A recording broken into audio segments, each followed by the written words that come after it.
Good morning and welcome to the public hearing and public meeting of the Landmarks Preservation Commission for today, July 25th, 2023. We'll begin this morning by taking attendance, and I'll ask our Deputy Counsel John Weiss to call the roll. Chair Carroll. Here. Vice Chair Bland. Here. Good morning and welcome to the public hearing and public meeting of the Landmarks Preservation Commission for today, July 25th, 2023. We'll begin this morning by taking attendance, and I'll ask our Deputy Counsel John Weiss to call the roll. Commissioner Chopin. Commissioner Chen. Here. Commissioner Chu. Here. Commissioner Ginsburg. Here. Commissioner Gordon. Here. Commissioner Hartford Smith. Commissioner Jefferson. Here. Commissioner Lutfi. Here. And Commissioner Master. Here. All right, good morning again and welcome again to the July 25th, 2023 public hearing and public meeting. We'll begin this morning with a public meeting item, which is an application for work that has already had a public hearing and for which we've already taken testimony, and the commissioners have given comments and the applicants are back today in response to those comments. And then we'll move to our public hearing agenda for new applications for work on designated properties. This meeting is being held live in our public hearing room at the David Dinkins Municipal Building, and we also are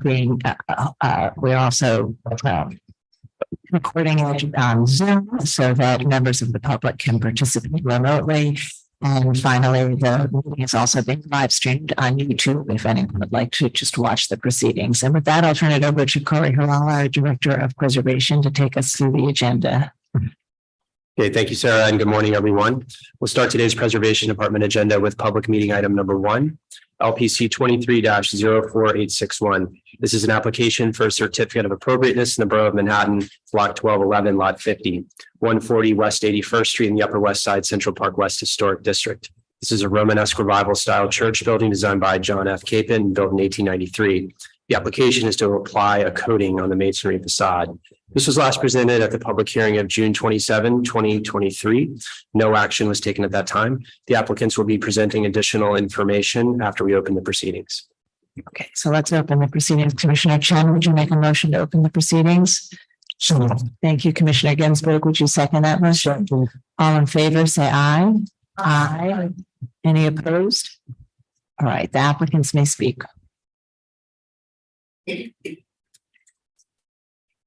Sorry, I'm going to leave a piece to make it a little bit easier to understand what I'm talking about. So, good morning. This is Marian Jablonski. I'm an architectural conservator with Jablonski Building Conservation. My firm has been working on this for a little bit.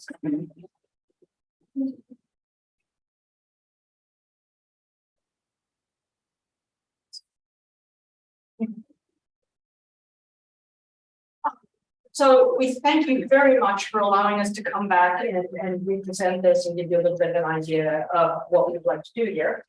Just to give you an idea, here you can see the building and its location within the historic district. So it gives you a little bit of an idea of what we're talking about. Oops, sorry, they seem to be. Okay, this is sort of some of the existing conditions that remain on the building. It was heavily soiled when we got there. And so there was extensive cleaning tests undertaken. And what we've got left with were gypsum crusts, eroded brick, and biological growth.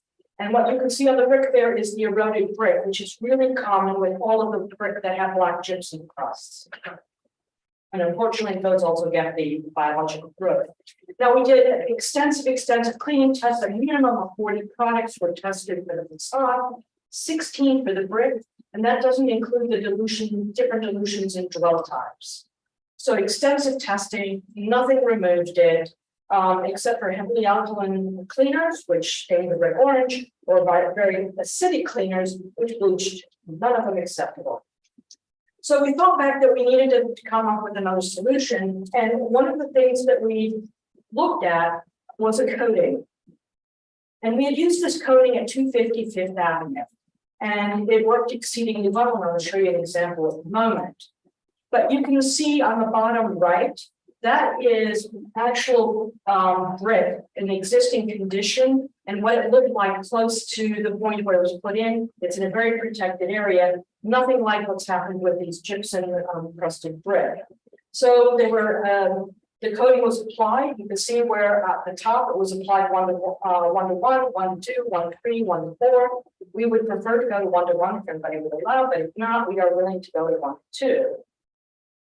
Now, the whole thing about these silicate coatings, which is a kind of silicate coating that we want to use, is that it is not like the polymer coatings that most people are using today.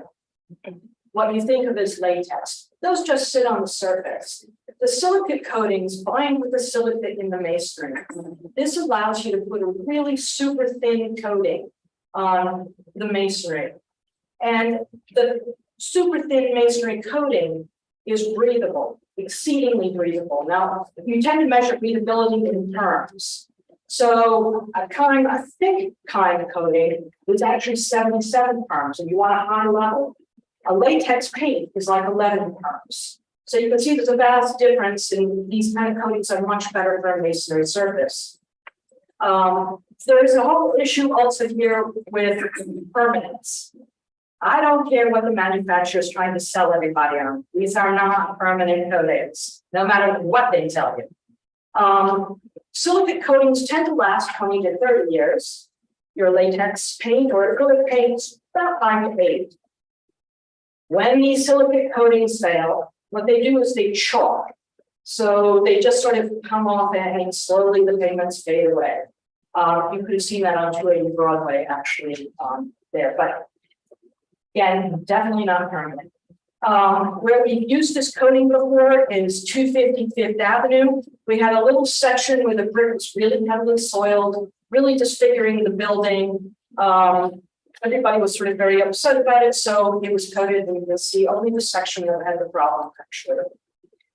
This is 280 Broadway in the 1990s. Then on a new marble, the coating was applied. By the time we got there in 2019, you could basically wipe it off with your hand. You use a scrub brush and a bucket of water to remove those coatings. And you've improved these coatings actually on other buildings. Part of 280 Broadway, there's the first building, Avenues of World School. And just sort of in conclusion here, we have this brick is permanently soiled and damaged by these gypsum crusts. As you know, on marble, they're really a very bad coating to have on it, or very bad material to have on it. They are also here, as you can see from this brick, severely deteriorating the surface. It's not in all locations, but it's really damaging. The proposed silicate coating is actually going to help restore the brick and protect the brick, which is one of the reasons that we want to put it on. This brick is disintegrating. In fact, when the contractor came to give it to me, a piece chipped off right where the gypsum crusts were. It is falling apart. If you run your fingers, I think you find it's a little bit sandy. Silicate coatings do not adversely affect the performance of the brick. They help protect it, not only against soiling, but from deterioration. And again, this coating is not permanent. It's going to go away, and they're going to have to reapply it. Thank you. Okay, thank you very much. So the last time we saw this application, we talked about the proposal having sort of two benefits to it, or two. We questioned whether it had two benefits. One was aesthetic, and one was whether it was going to protect the stone or cause long-term damage to the stone by lack of reversibility. And so I thank you for coming back and really explaining the properties of the stone. The fact, I think there was a question about whether the soiling was actually going to cause further deterioration. And so that's helpful to have that clarified, and that the coating will actually aid in the long-term preservation of those bricks and stones. So commissioners, do we have any questions for Mary Jablonski? Yeah. Yes, Commissioner Goldblum. So can you just explain a little bit about how this material protects A, and B, would there be a material that would provide similar protection that wouldn't change the appearance? There is no other type of coating that you can put on other than a water repellent or waterproofing. Waterproofing will not cause you damage. Water repellents weren't designed for this, and I think they'll lead to more damage on this. The issue with this coating is it's really got much higher permeability than a water repellent or a water, like certainly water coating. So this is going to allow it to continue. What it should do is not a permanent solution to it. It will help for about 10 to 20 years, protect this brick from disintegrating. If there was a way of taking off this gypsum coating, it would be much better for that. But it has severely deteriorated that surface that you can see. And there's nothing that's going to improve this surface that you can put on other than replace the brick. You know, you can get this brick, so that's a real issue. So even if there wasn't an issue of aesthetic discoloration, would you recommend this kind of product for this year? Yeah, because of what's happening with this. And then the trouble is that you know, the materials in the gypsum crust are going to continue to attack this brick. They're still going to continue to attack the brick even if we put the coating on, but at a way less. And so we're prolonging the life of this brick. Great, thank you. Other questions, Commissioner Jackson? How does it apply? Is it sprayed on? How does it apply? It's going to have, it could be either sprayed on or brush applied, given the texture of this brick, it's going to have to be brush applied. Okay, other questions? Commissioner Chu? So when the coating wears away, do you see the same dark damaged brick that you just covered before? Okay, so that still exists in the areas that don't have that damage, you're protecting a little bit as this cover for a longer period of time. It's going to wear away at about this. Right, Well, I will say that the more exposed areas will wear away first. right. So, Yeah. but yes, you're not going to change the surface property of that brick at all. It's just going to wash away. And does the amount of pigment affect the amount of protection? Not really. Not really. It's more aesthetic, that end of it. And what you're proposing now was the 1 to 2 mix? One, because we think it's going to offer more protection to the brick. It's going to be a slightly thicker coating. If you dilute it 1 to 2, it's a thinner coating, and it will not last as long as the 1 to 1. Can you go back to, Instead, it should be happy. yeah, Then I would certainly say, okay, maybe, you know, the 1 to 2. But given that we have an issue with this deteriorating coating, I would really recommend the 1 to 1. And I think we noted last time that the brick and the mortar were uniform in appearance originally, so it did have a more monolithic appearance that you would get with the coating as well. Yeah, one of the things about this is such it's a rock-based brick. So no matter what, this is not going to look like a flat surface. You're going to see shadow all the time. Yes, Commissioner Chen. This is both for the staff and applicant. You mentioned the other examples. In those cases, what do we have any results or the effects that over the years? And was it to the commissioner's question about was it similarly how thick it was that was applied? I was not around doing work in the 1990s when they put it on 280 Broadway. But, you know, again, they didn't do anything to the marble. Marble's still on that building and it had to be recoated yet again.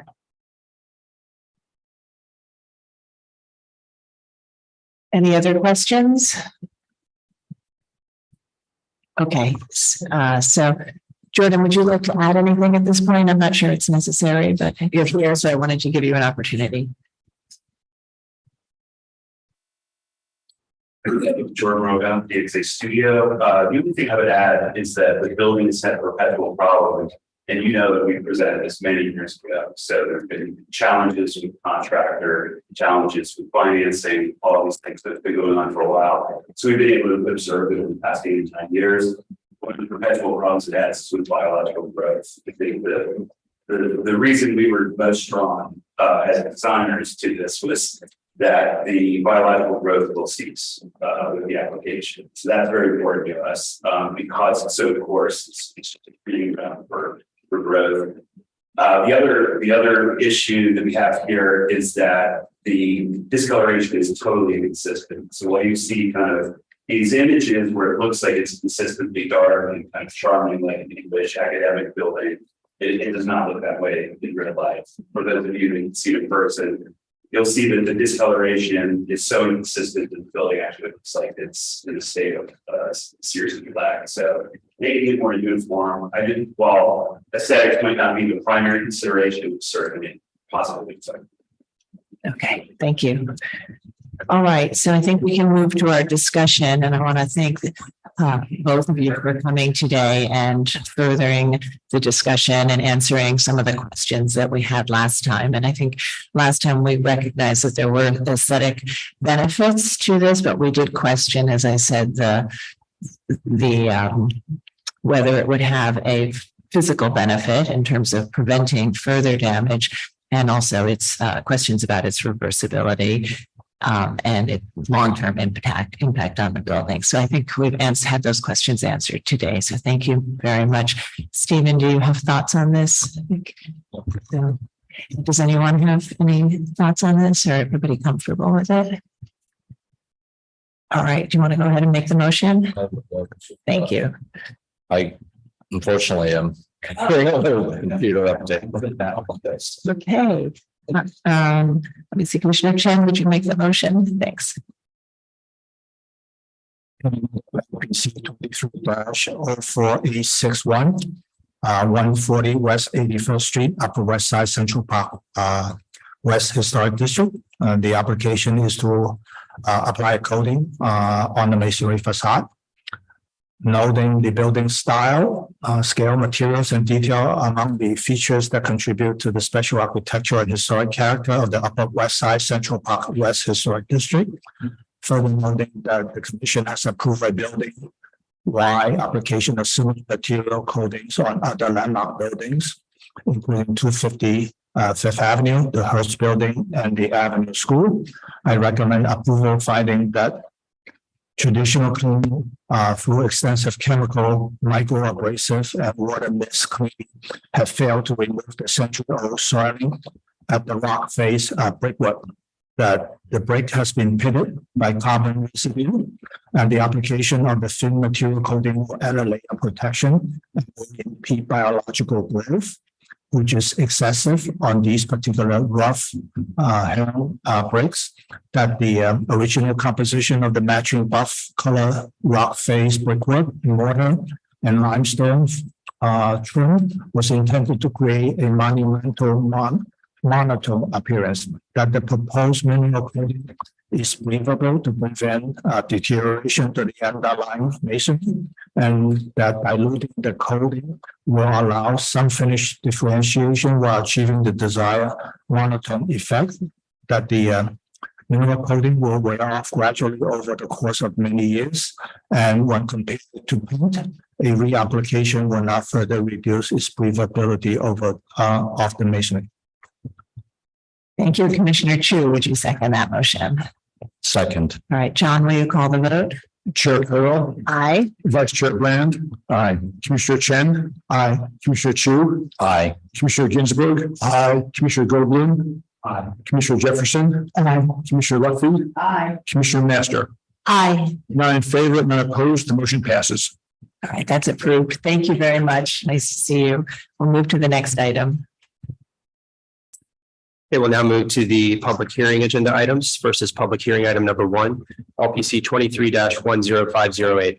This is an application for a certificate of appropriateness in the Borough of Manhattan, Block 612, Lot 13, 36 Perry Street in the Greenwich Village Historic District. This is a Greek Revival style row house built in 1845, and the application is to construct rooftop and rear yard additions and alter the rear facade.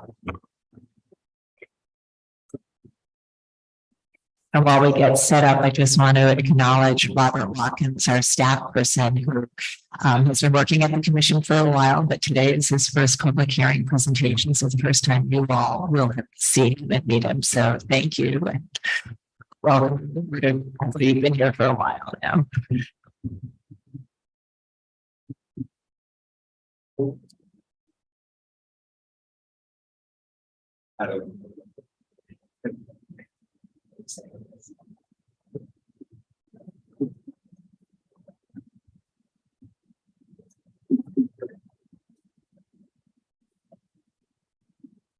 Good morning, everyone. Can you hear me all right? My name is David Mansfield. I'm principal of David Mansfield Design, the architect for 36 Perry Street. The commission today is reviewing the work proposed beyond staff level approval for renovation of the single family conversion of multiple into a single family house. First slide here just shows location of the house. It's on Harriet Street between basically 7th Avenue and West 4th. There's two photographs at the bottom, which are essentially front and rear of the house. And run through. Start photographs. In the left-hand corner here, you see photo from that's the should be looking at these. This is 1920s tax photograph. Enter photograph is designation photographs from when the Greenwich Village Historic District was designated in 1969, and on the right, 1980. The houses are. I'm going to run back to the other photographs here, which are like maps and area photographs. But basically, sort of a run of 6 late Greek revival houses developed in 1845 by John J. Palmer, president of the Port Merchant Bank. Here on the top, you see some Google images of Google Earth. Identifying the house, showing the green space behind the house and the street. But essentially, in the bottom end here, you can really see how 6 houses are sort of flanked by higher apartment buildings to either side. 2 houses to the east, 30 and 32, have top additions. The house directly next to us, again, I'm sorry, it's pointing at these.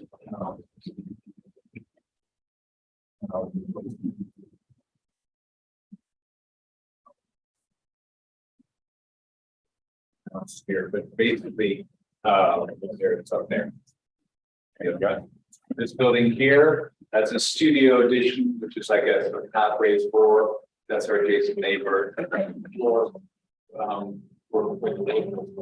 That's our number 36.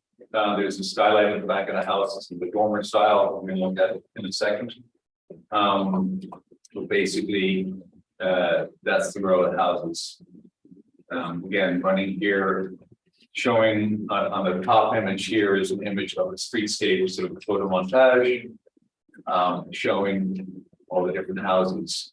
And you can see the adjacent neighbor to our east, number 34, has that sort of studio window at the top floor, which is noted in the designation report. We're to the right there behind that tree. The stoop was removed. We're going to be reinstating the stoop as part of a staff level application. So basically, our job is trying to restore this house to its original condition with the additions. Sorry, I can just run across the other side of the street. The other side of the street, you can see obviously it's a little bit more of a mix of styles. Apartment buildings, Italianate. Basically, the large construction project in 37, 39, which is you can read that, but basically the one with the construction scaffolding in front of it there. We're just going to reference that there was a rooftop addition approved for that. I'll mention that a little bit later. But basically, you can see here that the street is obviously a vibrant, beautiful historic street. Our row being probably the most intact. About that. These are zoning diagrams. Again, brush over because I think it's a little bit clearer here to look at this. Switch mics. Okay.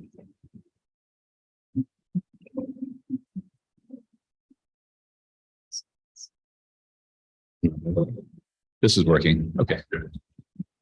I can hold this. Actually, it's better for me. On the top left, what's red is being removed.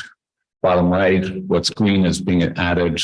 We highlighted in two chimney extensions that are also going to be part of our project as we raise the rooftop addition. As you can see in red, there is an existing one-story with a sort of a solarium addition that we're going to be we're proposing to remove. We're proposing to remove the dormer window, and we're proposing to remove the chimneys that are on our property. Put this in here because I'm getting a little bit of feedback. Yeah, it's better if you think about it, like, the way. About a foot? Yeah. Okay, thank you. Stable. So in addition to the rooftop addition, we do have a mechanical enclosure that will be added to the high roof, and some handrails, some OSHA handrails at that level. The addition at the rear, which is highlighted in green there, that is two-story it's actually one-story addition, but it looks like it's two-story because it's a double height space.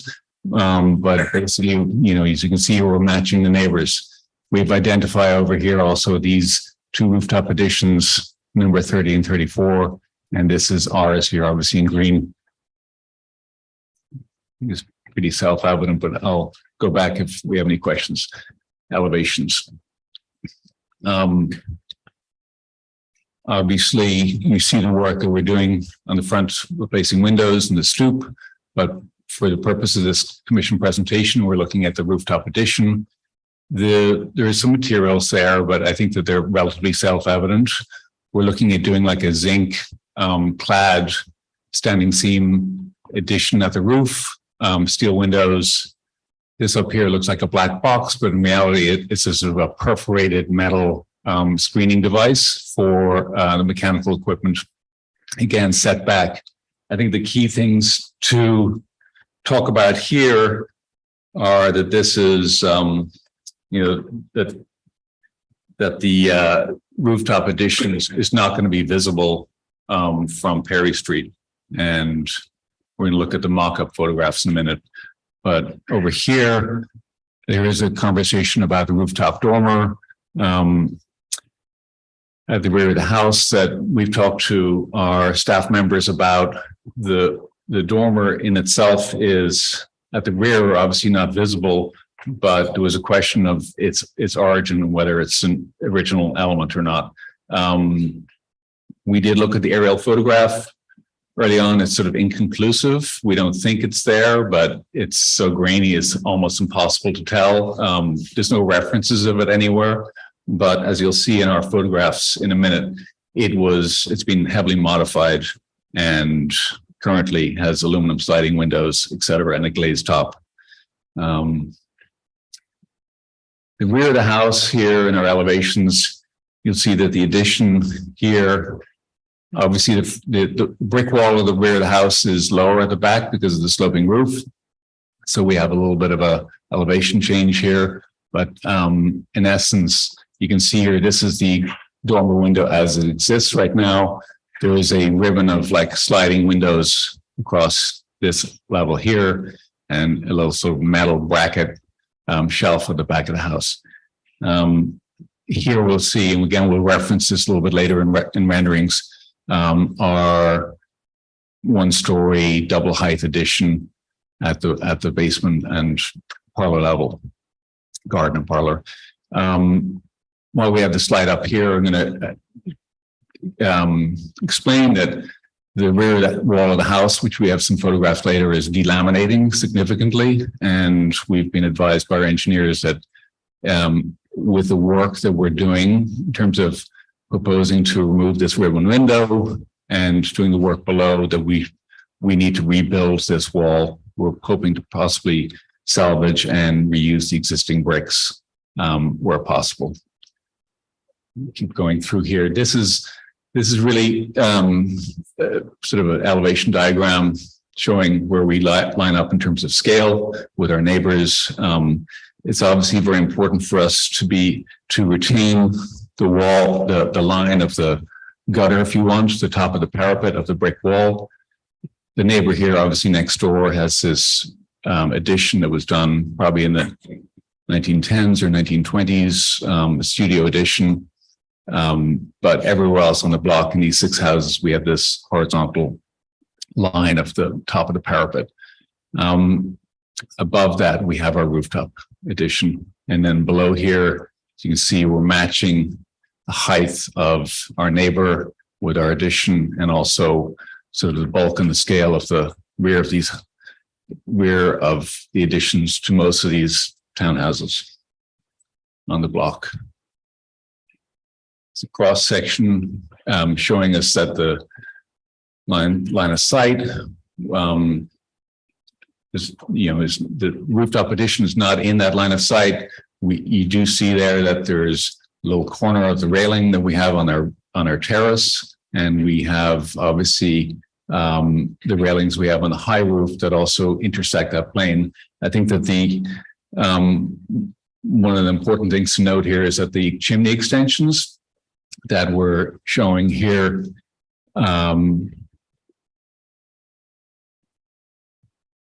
sorry, a little slow to get there, but that area here where my hand is, that those will be visible. But, we'll note that we're removing on the eastern side, we're removing the chimney that's currently visible. We look at in photographs and almost like replacing it on the west side. Chimneys are often visible in these situations.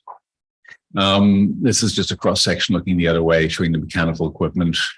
And again, the mechanical equipment is outside of the line of sight. I'm going to run through these because time is critical, but it's a cross section through the house showing the scale of the addition. This is the enlarged attic level of the house next door. This is the dormer window of the house to the west, number 38 Perry Street. So these, I think, are probably the most telling. There are mock-up photographs indicating the view corridors. What I'm going to point out is on the bottom is the zoom of the image above. What you're seeing down here is a frame which was built up on top of the existing chimney to indicate where the chimney extension would be. Over here, you see this is the chimney we're actually going to be removing, which is also obviously visible. The line of this hazmat tape indicates the line of the railing. That is our 42-inch high railing on our terrace at the front of the house. It's very similar to one that's visible, number 40, just down the street. I can show you in a sec. Basically, running to the next photograph directly across the street. We see also, again, the tape here. And in this instance, we're also seeing a high level tape, which is the railing on the upper level. A little complicated to see, but this is 2 layers here. This here is the level on the upper level handrail. So these are handrails. So that's where they're shown as with hazmat tape, as opposed to the full netting. The netting here on the right here is the extension for the chimney. And again, looking at the roof itself, existing conditions, you can see there's a glazed skylight. There's the dormer on the top left, glazed skylight. Middle image here is a photograph looking towards the front of the house past the skylight. And here, this is a view of the neighbor's skylight adjacent to us. And then this is looking back, and this is the raised skylight of the studio skylight in the attic floor of the adjacent building. We put some photographs here to indicate what the skylight looks like. On the inside, you can see it's aluminum glazed. These are the sliders. The framing here looks like much newer 2x4s, but again, it's, we haven't done any, true carbon dating or anything like that. But basically, this is how the house was purchased with a very sort of modern sort of, I would say, 70s or 80s extension. Running through to some proposed mock-up photographs from the roof.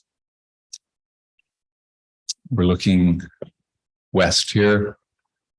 And we're looking south here. This is the netting is the extent of the addition. The tape on the framing is the handrail above. Yes. These are renderings existing on the left, proposed on the right. You just see the top of the railing there, and you see the chimney extension. Again, renderings looking the opposite direction. We have, just the chimney extension. Again, this item up here, which is stuccoed to match existing. Here's a rendering of the rear of the house. We did this because the trees are a little bit hard to see the neighbor, so we try to block the neighbor in. We have obviously our steel windows, zinc clad, and chimney extensions. The rear extension of the house is 1 story. It's constructed in brick, and it's there's some samples there. It's sort of a black glazed brick, and there'll be a steel window. And again, it's a double height space. As you can see here, it's matching the adjacent extension at our neighbors. These are some material boards I'm going to run through. Here's some photographs of the existing rear yard. I'm not sure if this is worth discussing much, but we can go back if there's questions. I've been asked to show you photographs of the delaminating brick. So, Okay, I think we have a sense of the proposal. Okay, commissioners, do we have any questions? Here, I'm going to leave this here. So this is an image on the top left, which is showing the brick, the crack in the brick wall, and Okay, yeah. all right. So, commissioners, any questions? All right. Yes, Commissioner Chu. The building section showed the rear facade with quite an extreme cant on it. Yeah, could you run back? Yeah, could you please? I'm just trying to understand. The brick stops and aligns with the neighboring building, which is nice, but then it takes a really sharp angle. There is a building basically section. like a ceiling heights at the top floor are like approximately 7 feet currently. At the low portion. Okay, yeah. So what you're referring to is this. Yes, Yeah. exactly. So the brick wall comes up here. We're putting in a new steel beam, and we're proposing to raise the roof here to get a code compliant ceiling height on the top floor, and then obviously creating a new floor level for the roof expansion. So it was advised to permit some usable space in that area, as opposed to just going across flat and then up, or obviously just going directly up, which would not, would not look, we don't think, right. Right. What is the material of the roof? It's zinc. So you have a zinc cladding on top of the waterproof thing. Portion, so it's really out of the roof. So it's kind of like a small piece of sloped roof, and then it turns up wall. Okay, so it's a zinc sloped rooftop. Yes, right it's a there. zinc sloped roof Okay. on top of the brick parapet, Right, and okay. gutter. It's depicted really here. That line. Oh, there's a line there. Yeah, and then it goes straight out from there. That's helpful. Thank you. Sure. All right, thank you. Any other questions? I'll just have one. Yes, Commissioner Jefferson. So it's an architectural decision question. The addition, the lower volume, why the particular material that you're using? Why the glazed brick? What What was the reason for the case? The reasonings were to find a distinct but I mean complementary material. We wanted to use something with honesty and integrity, and we didn't want to look like a very modern in texture. We wanted sort of original texture, but we wanted to make our extension distinct. Because of the double height window and the style of the steel windows, we wanted to, again, distinguish it from the back of the house. But we'll make it out of solid brick. The brick cavity wall. It's supposed to be a significant addition to the house that's going to be there for. Penthouse is good. The color of the penthouse, is it gray? It's gray, yes. Okay, thank you.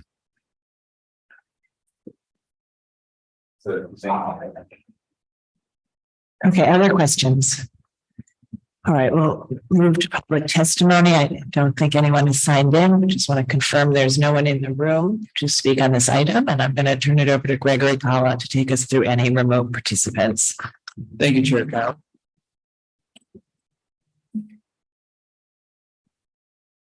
Thank you, Chair Carroll. So I do not see any hands raised in the meeting. If you would like to speak on this item, please click the raise hand button now. No, I do not see any hands raised. So I will just note for the record that Manhattan Community Board 2 recommends approval of the rooftop addition, chimney alterations, mechanical equipment, and railing, approval of the modest cellar excavation, approval of the rear facade, and denial of the asymmetrical rear lower floor enframement as destroying the symmetrical style of the building. And I'll bring it back to you, Chair Carroll. Okay, thank you. So I'd like to ask if you would like to respond to the community board. I think they supported most of it, but had a question about the asymmetrical rear lower floor enframement. Yeah, I briefly, the reason for the asymmetry was partially in the plan of the property itself. There is a fireplace on one side that we're adding, a gas fireplace, and we also obviously liked it, but we felt that was a distinct addition to the house, and it could not just be as symmetrical as the rest of the house. So if we need to modify that, we'll look at that. If commissioners feel the same way, we'll absolutely listen to any comments on the design.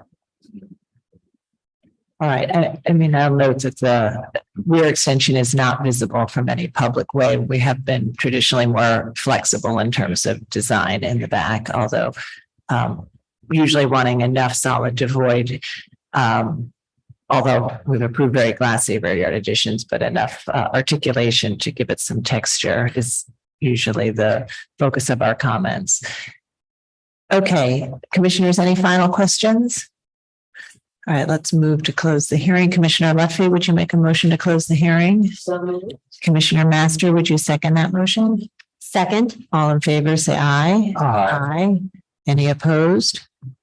Okay, the hearing is closed and we'll begin our discussion for, and this proposal is to replace an existing rear yard addition with a new rear yard addition that will align with many of the others in the row.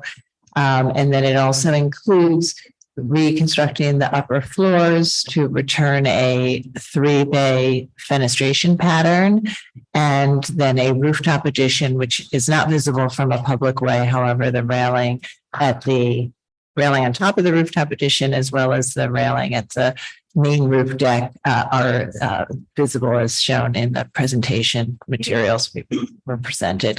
Vice Chair Bland, would you like to start this one? Yes. This has all the elements of things that we've approved many times before.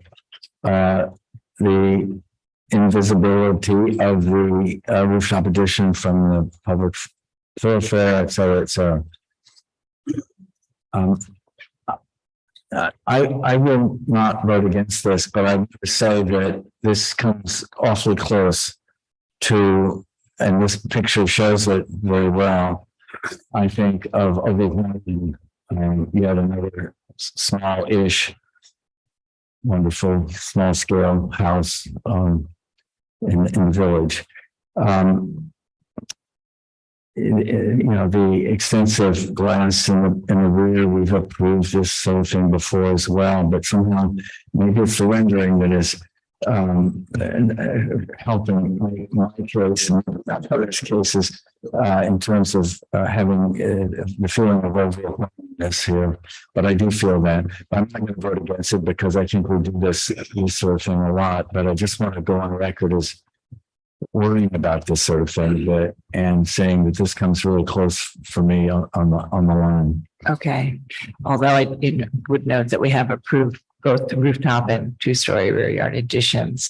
I mean, I guess another comment that we should make is whether we're comfortable removing the studio window at the top. Yeah, I'm okay with that, but I also think that they should work with staff to limit the visibility of the railings at the roof. Okay, thanks. Commissioner Lutfi?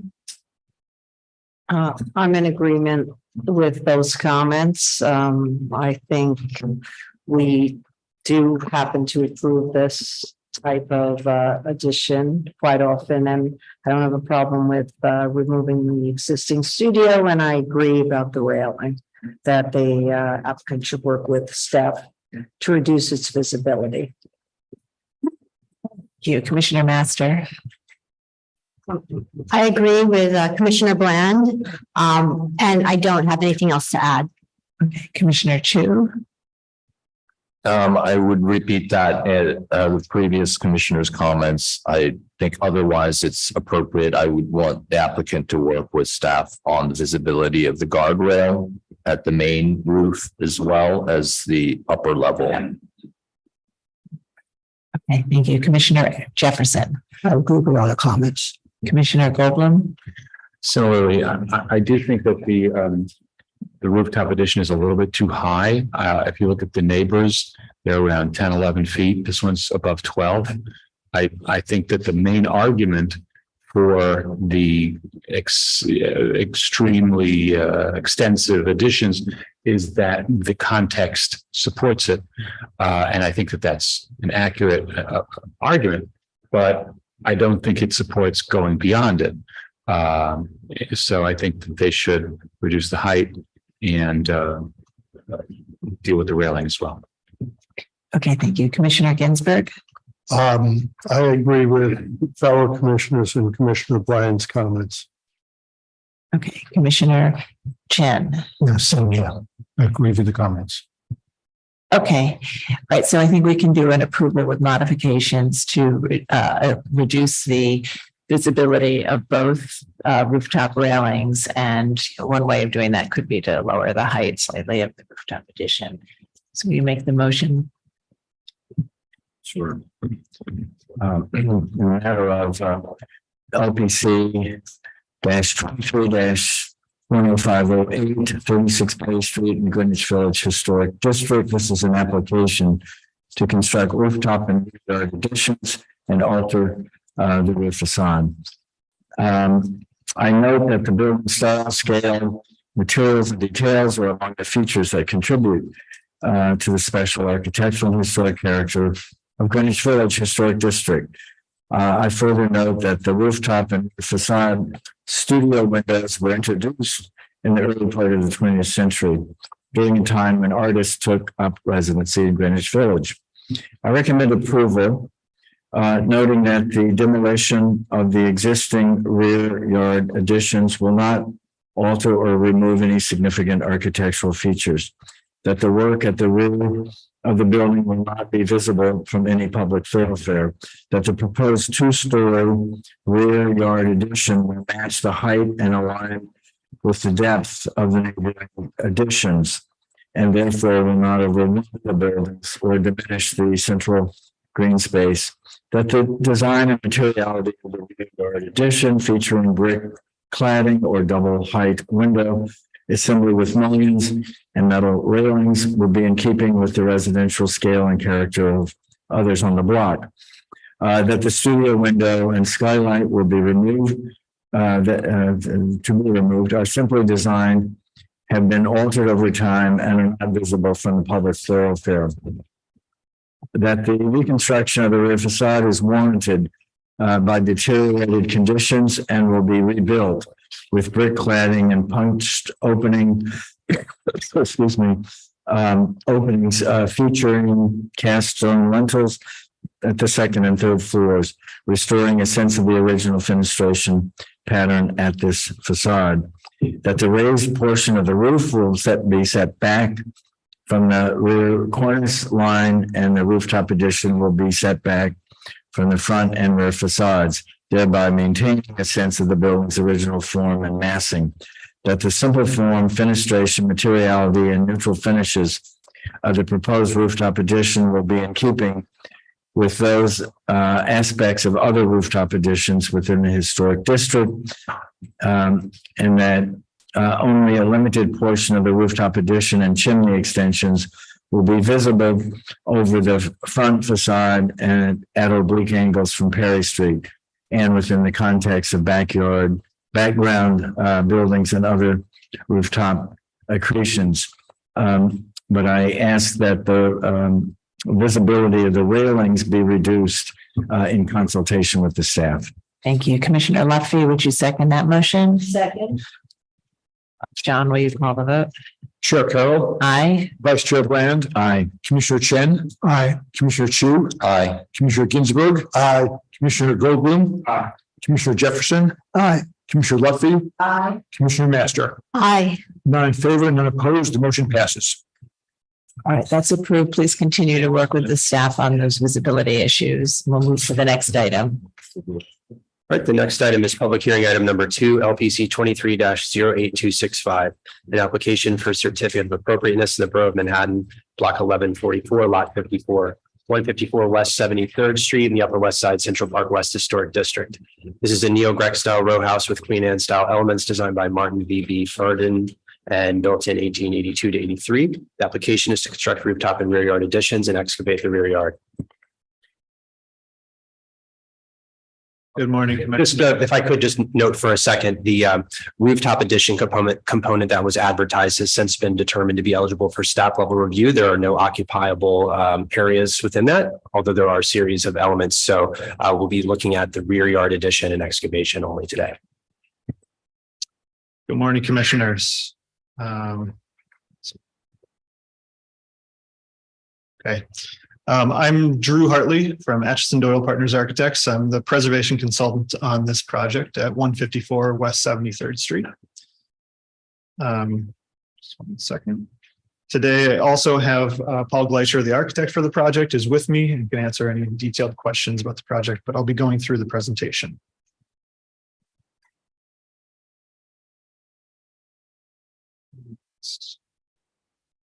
Okay. The townhouse was originally built as a row of 5 on West 73rd Street. You can see them here. Sorry. There we go. In the 1940s tax photos, you can see on the top. You can see that the townhouses originally had a lot more ornament. There were stoops and there were these charming porticos at the entry of the buildings. And I'm mentioning this not because it's part of the application we're discussing today, but that we're working with staff to put that back on the building. So looking at from the top of the buildings, it's towards the end of the block, and this gives you an idea of the donut of the block and some of the additions that are in the rear yards right now. So you'll see that we have L's, we have full height extensions. We have commercial buildings on 72nd Street. That's to the bottom of the page from you, but there's a lot of different sizes and configurations of additions on this block. The red brick building here is in our property, and it's at the end of this row of 5 townhouses. So mapping some of the additions that exist on the block, you can see the color coding here, starting with the purples. Those are 6-story additions. There are 5-story additions, and some of the gray buildings as well go all the way to the rear lot lines. So the accumulation of all of this is a very varied additions in the rear yard. And here are some of the photos on the left-hand side of some of those additions. So you'll see some go all the way to the top of buildings, their masonry all the way up. Some are lower, but go all the way to the property line, but a real mix of additions on this block. Again, additional photos looking down the donut of space. So our proposal on the right is to do a rear yard extension of this building. The existing building has a 14-foot extension currently, which is an L. It's the basement and first floor. You see that on the left-hand side. And on the right-hand side is our proposal. So existing L sticks out 14 feet from the facade, and we're proposing to push that back to 9'2". So the basement and first floor are pushed back from the existing extension of the building. They step back again at the second and third floor. So that's it's 6 feet out from the facade. And then the top floor of the building is the historic plane of this row house, and it aligns with the other in the row.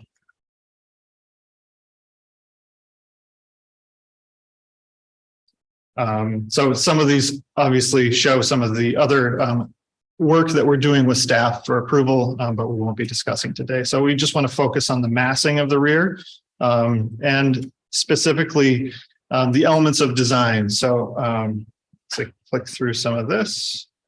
We can look, we're proposing to do punched openings similar to the existing row house at the top floor and the second and third floors. We're matching the 2/2 window configuration with expressed lintels and sills. And at the lower floors, we have larger openings, but they're symmetrical on the rear facade with steel windows, again, at the first and basement floors. You can see the alignment here of the neighbor's L sticks out 14 feet, and we are pushing back to intrude less into the donut from some of the neighboring buildings. Again, this is existing and proposed.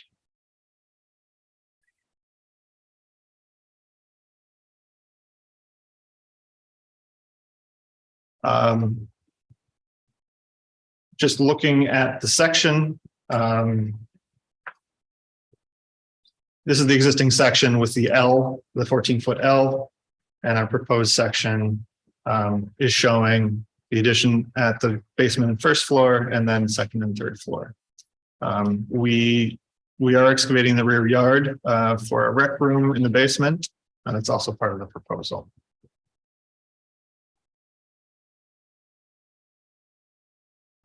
Here are some of the details. There's brick corbelling design at the top of the building, which we are salvaging that existing brick on the rear facade and recreating that corbelling detail at the top of the building. That also matches the 5 other in the row. And then finally, it's red brick to match the existing. Some of the other townhouses in the row have been coated over the years. Ours is still red brick, and proposing to use the same material for this edition. Thank you. Great. Thank you very much. Any questions? Okay, I don't see any questions. So let's see if we have any public testimony. Is there anyone in the room who wishes to speak on this item? All right, not seeing any hands raised. I'm going to turn it over to Gregory Kala to see if we have any remote participants. Thank you, Chair Carroll. We received a couple of sign-ups beforehand, so we'll be hearing from those people first. Our first sign-up is Megan Fitzpatrick from Landmark West. So I am promoting you to panelist right now. And if you could please unmute your line and state your name for the record, you'll have 3 minutes to speak. Thank you.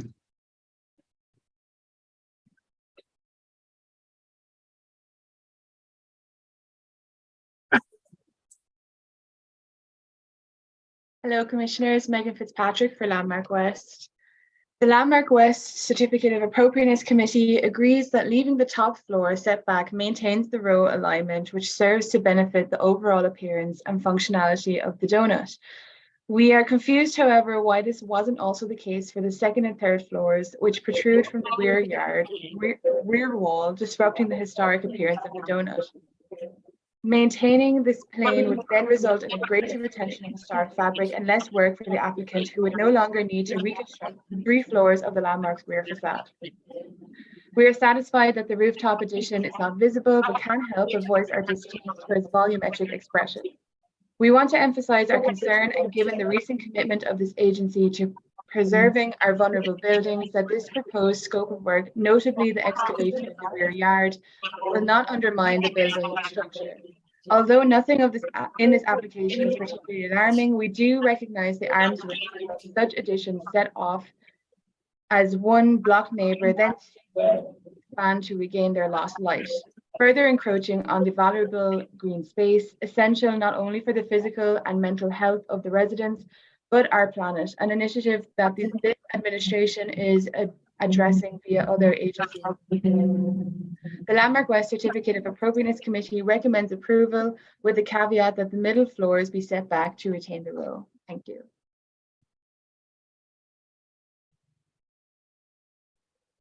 Thank you so much for your testimony.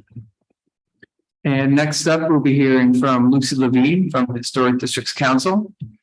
So Lucy Levine, I'm promoting the panelist right now.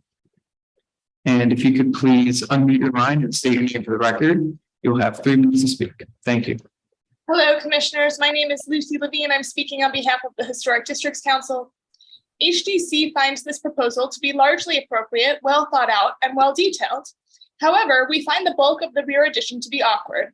We believe that the line of the upper 2 floors of the house should be maintained, and the lower 3 floors should be a single plane.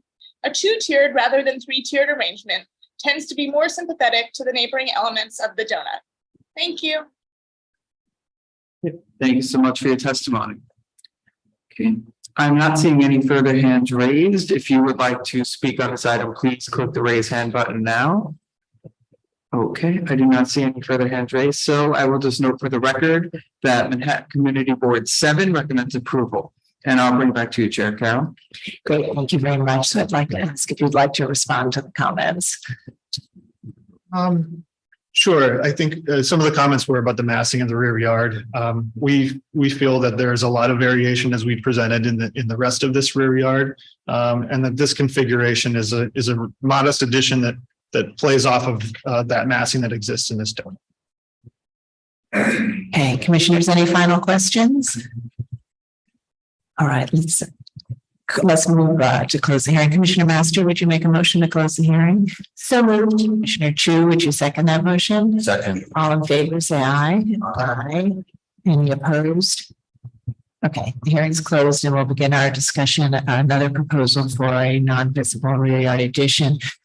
This is an application to replace a 2-story L with a new addition that is less deep, which would increase the green space. It would be 2-tiered, as we've seen in the presentation in the hearing, and the applicant has shown context photos to show a great variety of additions within this block, some full height, some full depth. And other building typologies also that break up the central green space. So we'll begin our discussion. Commissioner Ginsburg, would you like to start this one? I really don't have much to say. I think this is approvable.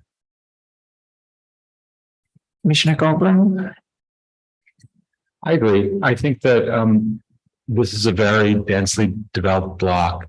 As the applicant has shown, backing up to 72nd Street, which is a commercial mixed use block. So I think the level of density and the fact that the top floor is maintained supports this application. Okay, thank you. Commissioner Jefferson. I concur. Okay. Commissioner Chu. Yes, I think that because of the varied nature of the multi-story additions, having the 2-tier would not feel out of context with the existing setting, although I would have preferred a massing where the lower 2 floors matched existing and kept the rest of the facade the same line. But I think it's approvable. Okay, thank you. Commissioner Master. Yes, I agree. I think this is a very modest addition, and I also agree that it's appropriate. Thank you. Commissioner Lutfi. I agree. I think it's actually very well done. It's understated, it's respectful of the very varied space around it, and I can approve this. Okay, Vice Chair Bland. Well, unlike what I said about Perry Street, maybe because this building is an extra story to begin with, to me, this in that way undermines the building. It complements it. It extends it into the rear a little bit. Eliminates the L. I guess we used to love L's when we built these buildings 150 years ago, but somehow we're getting rid of the L slowly but surely all over time. So this is perfectly appropriate and very nicely done, as has been said by others. Thank you. Commissioner Chen. Yeah, appropriate. All right, so I think we are all in agreement. Would you make the motion, Mr. Commissioner? Well, Thanks. with regard to LPC 23-08265, 154 West 73rd Street, Upper West Side, Central Park West Historic District.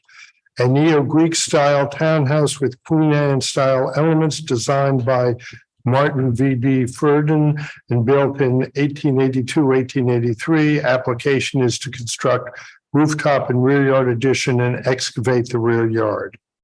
I note that the building style, scale, materials, and details are among the features that contribute to the special architectural and historic character of the Upper West Side Central Park West Historic District.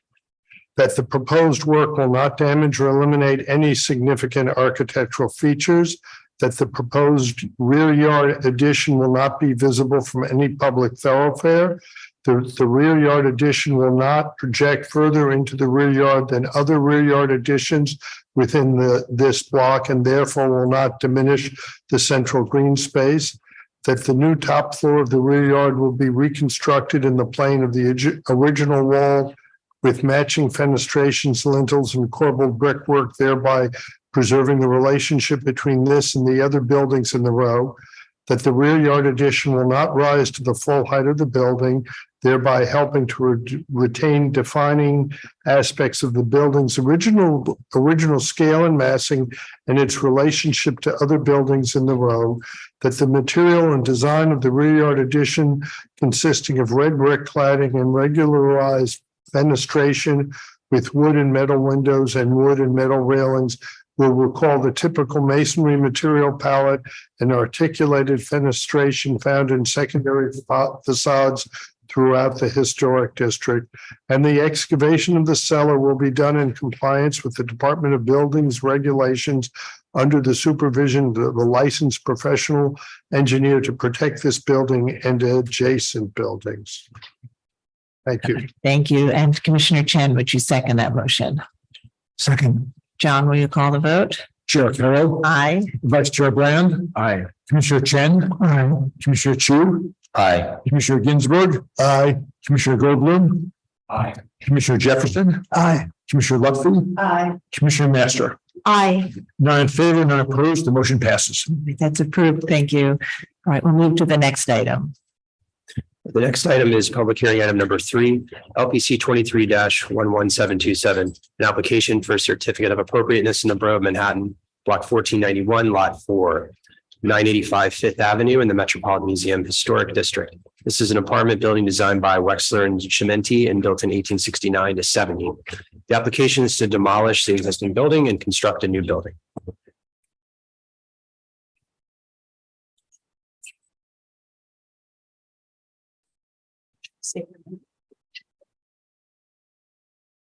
Good morning. My name is Elliot Spitzer. Thank you for your time this morning. We appreciate your attention to this project.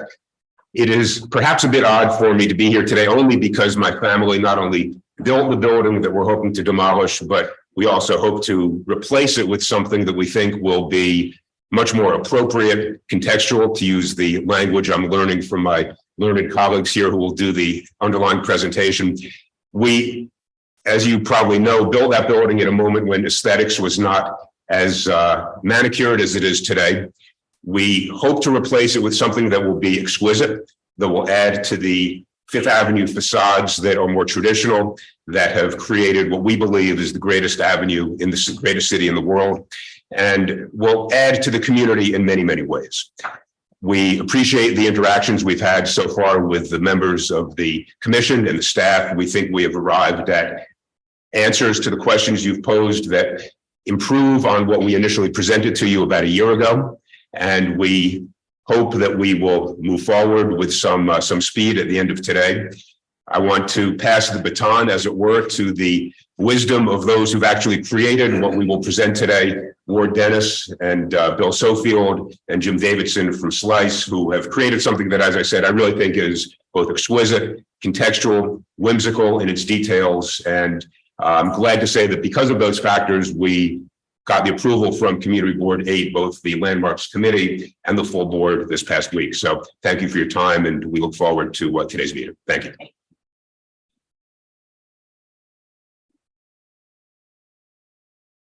Good morning, Commissioners. Ward Dennis with Higgins Quaysbarth and Partners. I'm joined by Bill Sofield from Studio Sofield and Jim Davidson from SLCE, who together are the architects for the project. I will see about, there we go. So 985 Fifth Avenue is the building in the center here with the glass balconies. Fifth Avenue between 79th and 80th Street. The building was constructed in 1970, as you will see, replacing a group of row houses and part of the Villard mansions. The proposal is to demolish the existing building, which is 23 stories tall, and construct a new building at the street wall, following the classical design precepts of Fifth Avenue apartment buildings. The front facade will be entirely limestone. The secondary facades will be a mix of limestone and brick. The building has, as I said, it comes out to the street wall. The existing building is set back and rises straight up 23 stories. The proposed building is actually shorter than the existing building, overall by a few feet at the base of the building by about 8 stories. The history of the site, this is partially the site of the Villard mansions. The main Villard mansion was at 980 Fifth Avenue, our neighbor to the south. On the left, you can see the original Villard mansion. On the right is a view looking south, the bow-fronted building and the building with the Oriole, and then one of the 2 Villard row houses are the site of 985. Those buildings were demolished in the mid-1960s. The demolition of the Villard mansion was actually a very critical moment in the founding of the Landmarks Commission. The uproar over its demolition and editorials in the New York Times by Ada Louise Huxtable and others are what really led Noah Wagner to move the legislation to create the commission off his desk and to what is now the city council. So our building 985 is in the Metropolitan Museum Historic District, designated in 1977. The introduction to the designation report talks about how mid-20th century apartment buildings epitomize this district. The existing building at 985 is, of course, not a mid-20th century apartment building. It's a later 20th century apartment building. It gets a very brief mention in the designation report, and then most of the designation report for this building actually talks about the 3 buildings that were there before. Briefly mentioning that it was designed by Wechsler and Chimenti and constructed in 1970, and then it goes on to talk about the other 3 buildings. So clearly, at the time of designation, it was not seen as a contributing building, and I don't think it has acquired significance since then. The building, as I mentioned, sets back from the street wall and then rises straight up 23 stories. It has brick fin walls. It has glass balconies. It has through wall air conditioning PTAC type units with metal grills over them. certainly a building of its time, but certainly not the kind of building that characterizes the Metropolitan Museum Historic District. And we think it is appropriate to demolish it and replace it with a building that does better epitomize the Fifth Avenue and the Metropolitan Museum Historic District. This is just a view of the building at the base. It does have, it's not only set back, it has a driveway. It really is in every way the antithesis of those mid 20th century apartment buildings that the district was designated for. So in looking at what is an appropriate replacement for this building, we looked very carefully with Studio Sofield at the historic precedents on the avenue, both within the Metropolitan Museum Historic District and within Carnegie Hill and the Upper East Side Historic District to the north and south. And of course, I think we're all familiar with the broad strokes of classical architectural design with the base, the shaft, and then the crown. These buildings, particularly in the latter part of the mid 20th century, have very exuberant crowns, partially shaped by the zoning at the time, and largely decorative and largely features that you experience from afar, for instance, from within the park. Our building is a contemporary building, but it is very much inspired by these elements. I think Elliot is probably staring at me because I did not say our building is also as of right by zoning. So we are conforming completely with the zoning. We also looked at elements such as how the fenestration is handled. Most of the buildings along Fifth Avenue have much larger windows facing out onto Fifth Avenue in the park, which would make sense. The building second from the left, 2 East 88th Street, is a good example of this. You can see on the side street that the windows are smaller in a regular rhythm. Once you get to the corner and then facing Fifth Avenue, the windows become larger. 880 Fifth Avenue at the far right, the Emery Roth and Sons building, has a similar arrangement side to front. And then you can also see on that building how the variation in window sizes across the front of the facade create a horizontal organization to the building as well. These are all features that you're going to see in the design when Bill gets into the details. Rusticated base is very common along Fifth Avenue, anywhere from 1 to 2 to 4 stories. In our case, we're aligning our rusticated base with the building immediately to the north.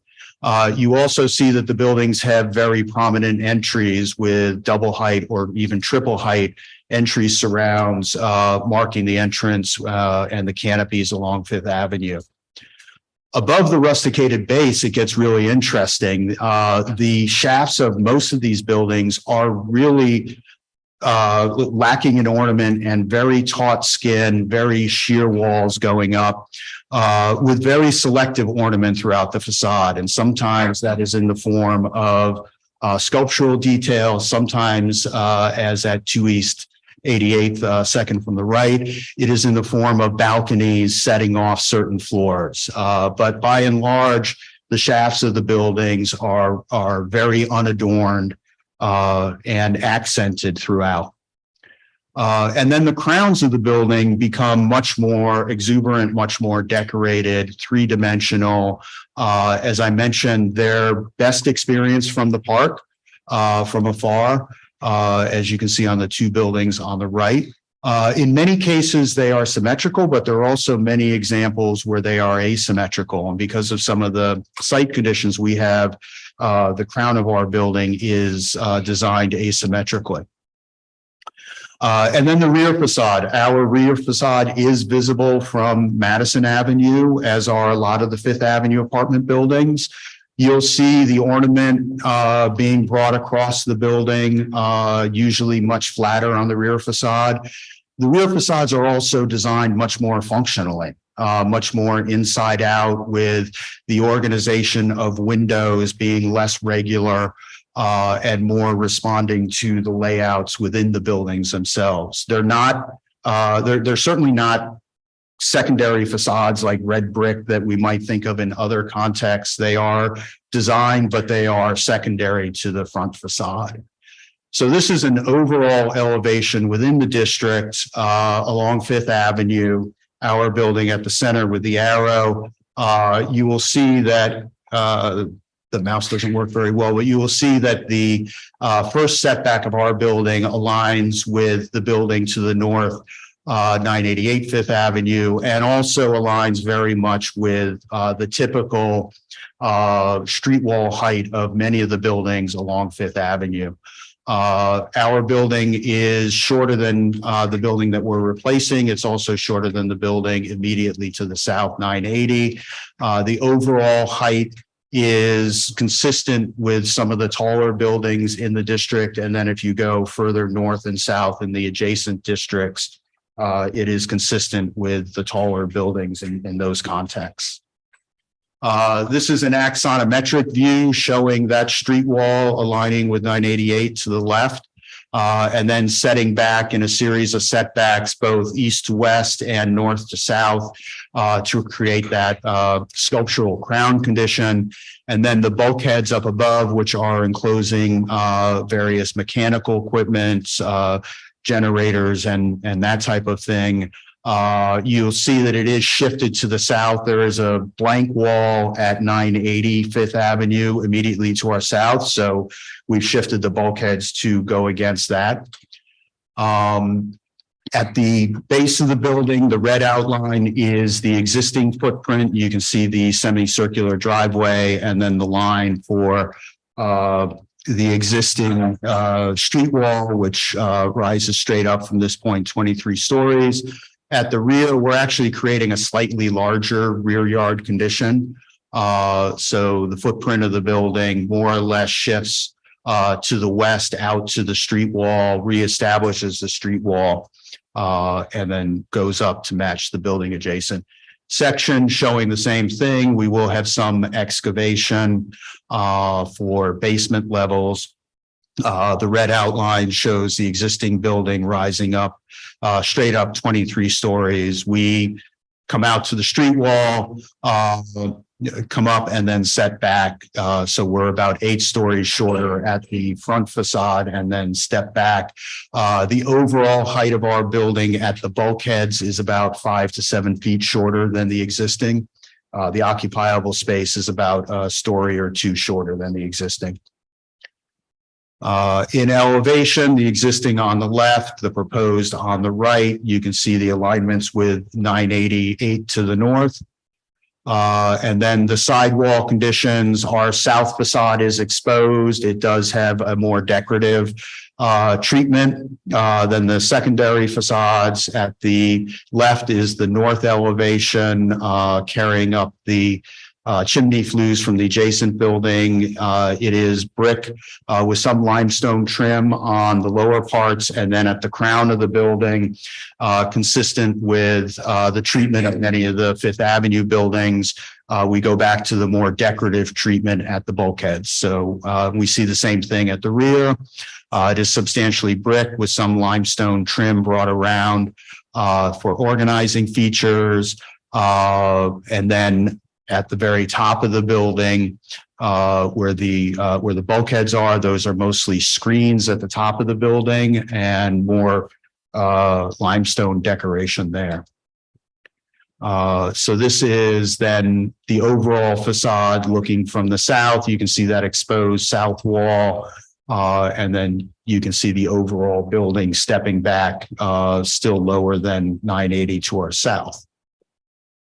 So with that, I'm going to ask Bill Sofield to come up and talk about some of his work on the Upper East Side. If you're not familiar with what his firm has done, they've done some really amazing projects. Both of these are not within historic districts, but I think they really illustrate some of the attention to detail that we're bringing to this new design. So, Bill. This is the forward button. Fantastic. Hi, everybody. Thank you very much. A special thank you to staff who worked very diligently and really have consistently given what I thought were brilliant and very very appropriate comments. Jennifer's making a lot of noise with the samples so that you actually see the physical samples. I think sometimes one thing that's a little bit deceiving about the presentation is that in order to distinguish which is our building versus the other, it's rendered a little bit more brightly, but the intention is to use the same Indiana limestone as the adjacent buildings. Our firm has always been contextual. Em and I have worked together now for 35 years, and no matter what idiom, and we've won quite a few awards for modern buildings, we always try to be contextual. Also with a real emphasis on craft. I think one thing that, because we hadn't done any work on the Upper East Side, we've done a lot of work internationally, when poised with doing that, one thing that, we've always tried to be contextual. So in the left-hand image, if you can see in the distance, miraculously, I don't know how it happened, but the row of those old wooden storefronts survived, and each one was flanked by a white globe. And let's see, this is a pointer? This is a pointer. I don't know if I can. The mouse is jumping. Okay. Well, I won't have the jumping mouse then. But there are a row of lights, and thought it was important to respect that. And it's amazing how people picked up on that small detail and have been very receptive towards it. Also, the image on the right, in terms of the step back massing, but there's that ornamental detail, very, very abstracted. And again, but the people who have noticed it, that is on the Baptist Hungarian church with beautiful terracotta work just up the street. This is the building on 135 East 79th Street. Again, trying to really create a very favorable streetscape. It was a difficult site in that it spanned two different zoning areas. And throughout the project, the ornament there was called the damn vines, and nobody really thought it was very important because it was very difficult to construct. The image in the middle is of the gates we bought from a firm that did the gates at Buckingham Palace with the owl and the peacock. And then there's me carving the things myself because we couldn't get anybody else to. So I tend to be very hands-on, and what became the nightmare of the project turned out to be the thing that everyone loves the most. And really the positive feedback we've gotten in terms of bringing joy to the neighborhood, and then finding different features in there. There's the owl, there's the bat for goth children, the dragonfly. The mouse never got finished. That was going to be my COVID project. Here's a close-up of the materials. The limestone is Indiana limestone. The brick will be a custom brick that mitigates the brown of the building next door, the harsh brown, because I think it's important. That's as much as context as the building to the left, and really trying to bridge those two, I think is very important in terms of color. The awning fabric, you can see it's just gray, and then the same granite really is as in the building next door. So there you can see what we've, I think staff had one of the strong criticisms or things that they'd noticed was how the corner was made, and that it wasn't a very strong corner and had many more window perforations. So here you can see how the limestone wraps the corner, and we will hand pick and choose that limestone that is slightly darker in color so that you get the coining. And then you can see where a little bit further up where the brick starts to mitigate the two colors. Planting beds were very important to us, and you'll see those in a little bit. Very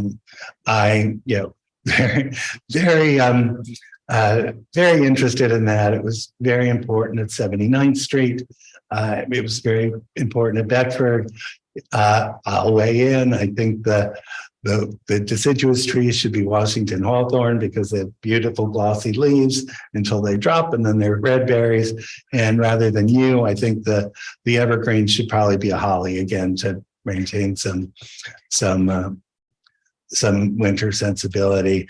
I would do elephant ear caladiums and some annuals, but that's it really is how you experience this at walking at streetscape. And I think sometimes these overview views which describe the building don't actually do best to how you might experience it.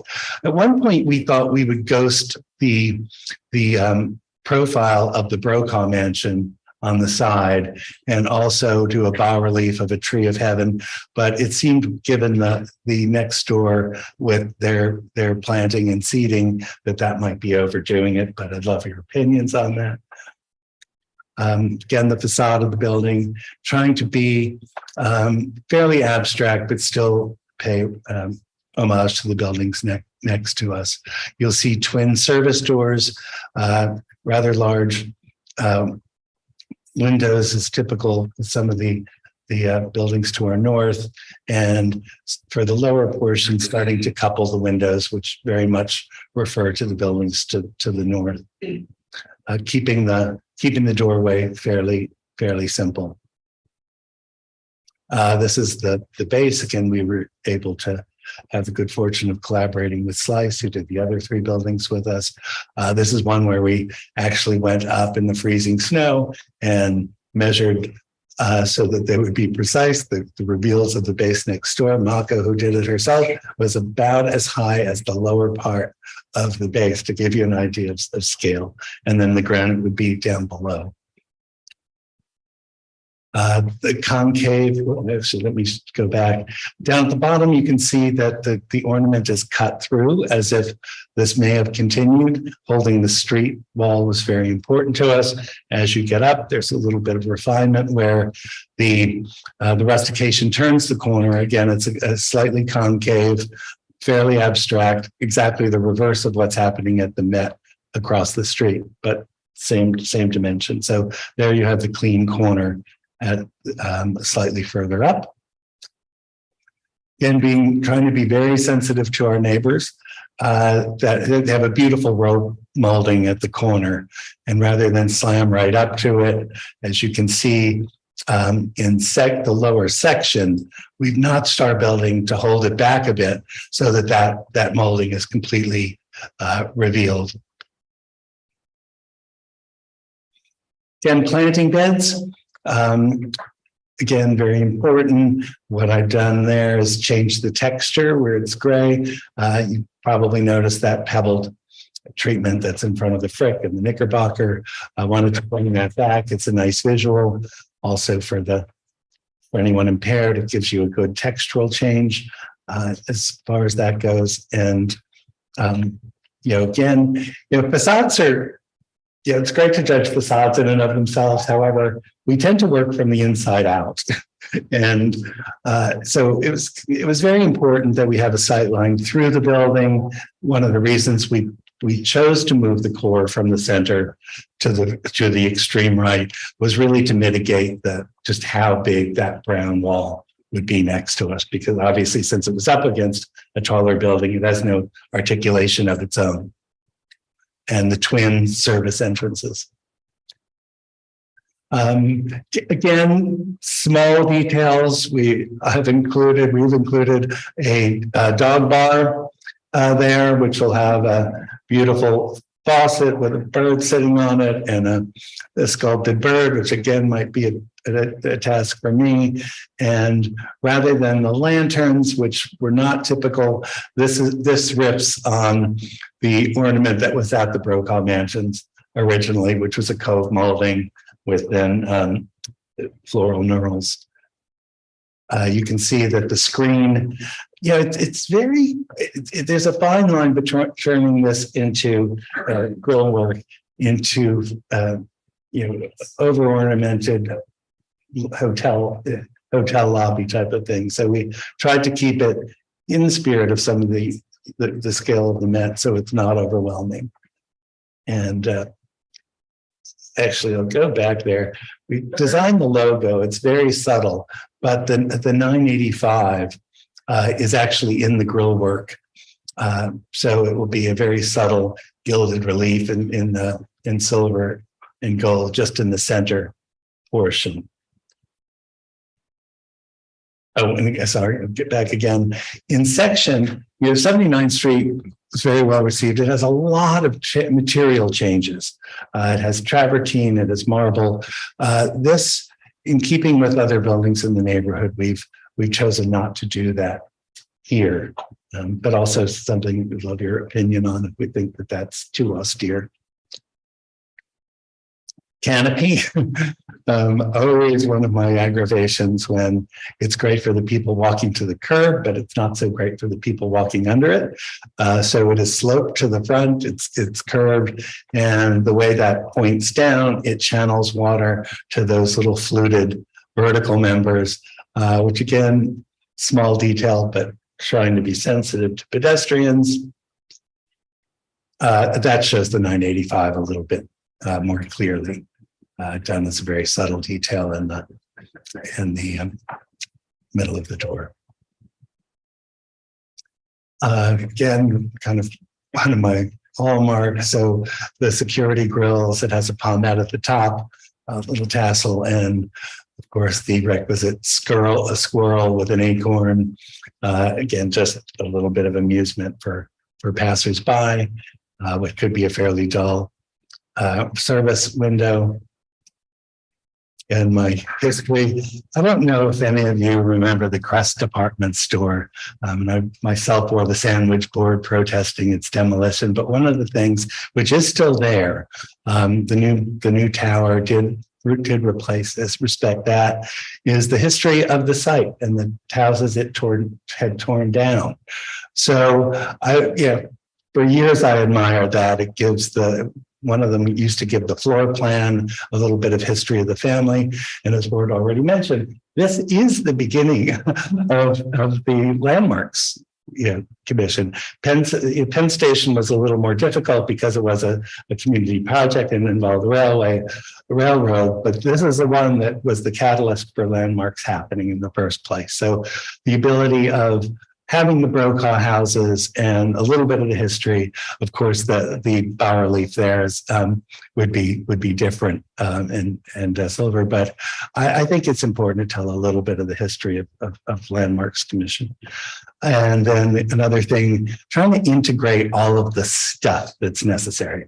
The plastic glue on security cameras, all of that stuff that kind of goes below the radar. And this is just an indication of the doorbell, the peephole, the light, and the security camera, that they're integrated in a meaningful way. Again, trying to be sensitive to the fact that of the ornament, but abstracting it.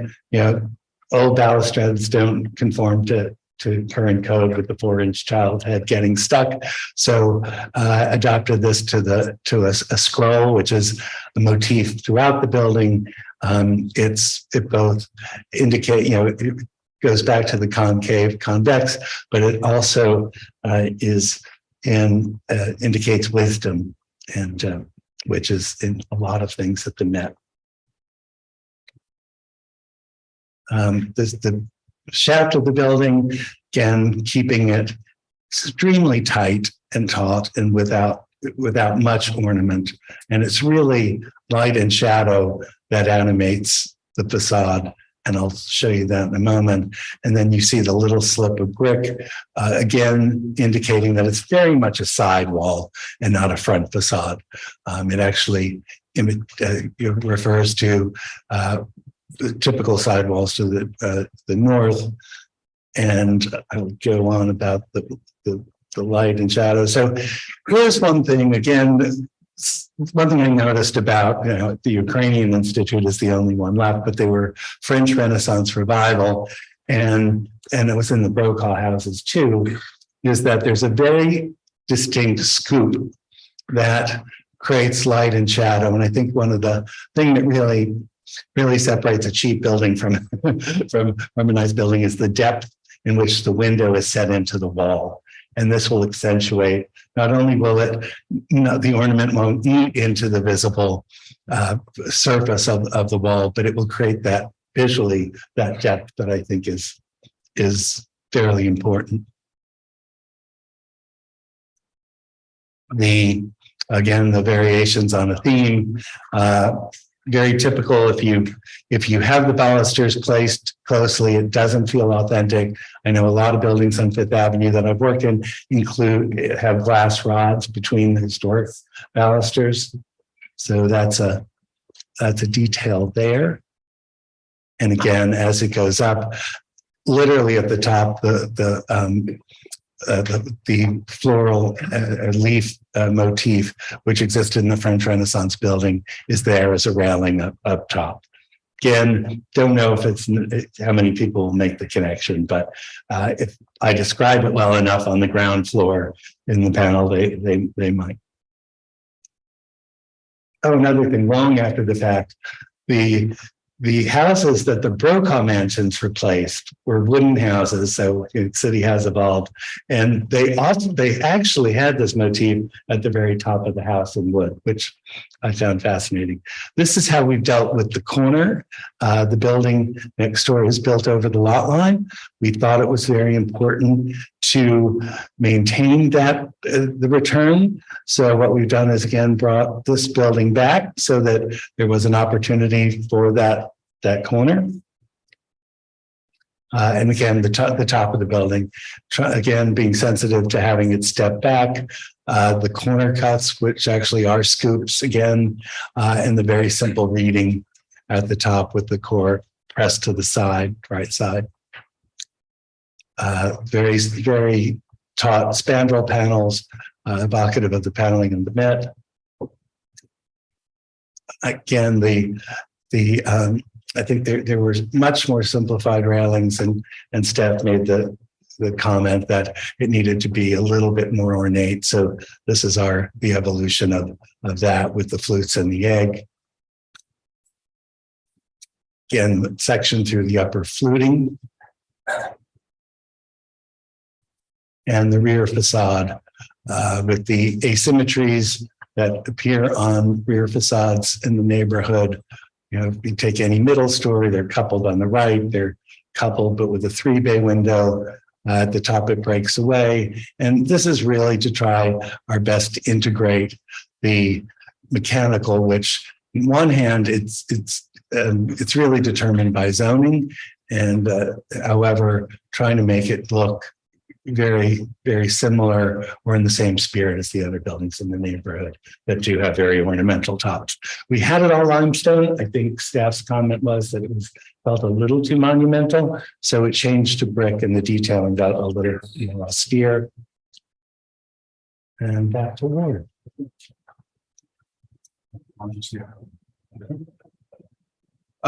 So, I mean, I think as you can see, there's been a lot of attention to the detail throughout this building. As I mentioned, this is a contemporary building, but it's very much inspired by particularly the mid-20th century classic Fifth Avenue apartment buildings. I'm just going to run you through some of the view studies that we've done. This is looking from the north.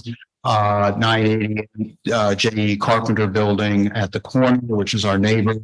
And you can see in the left-hand photo, existing condition.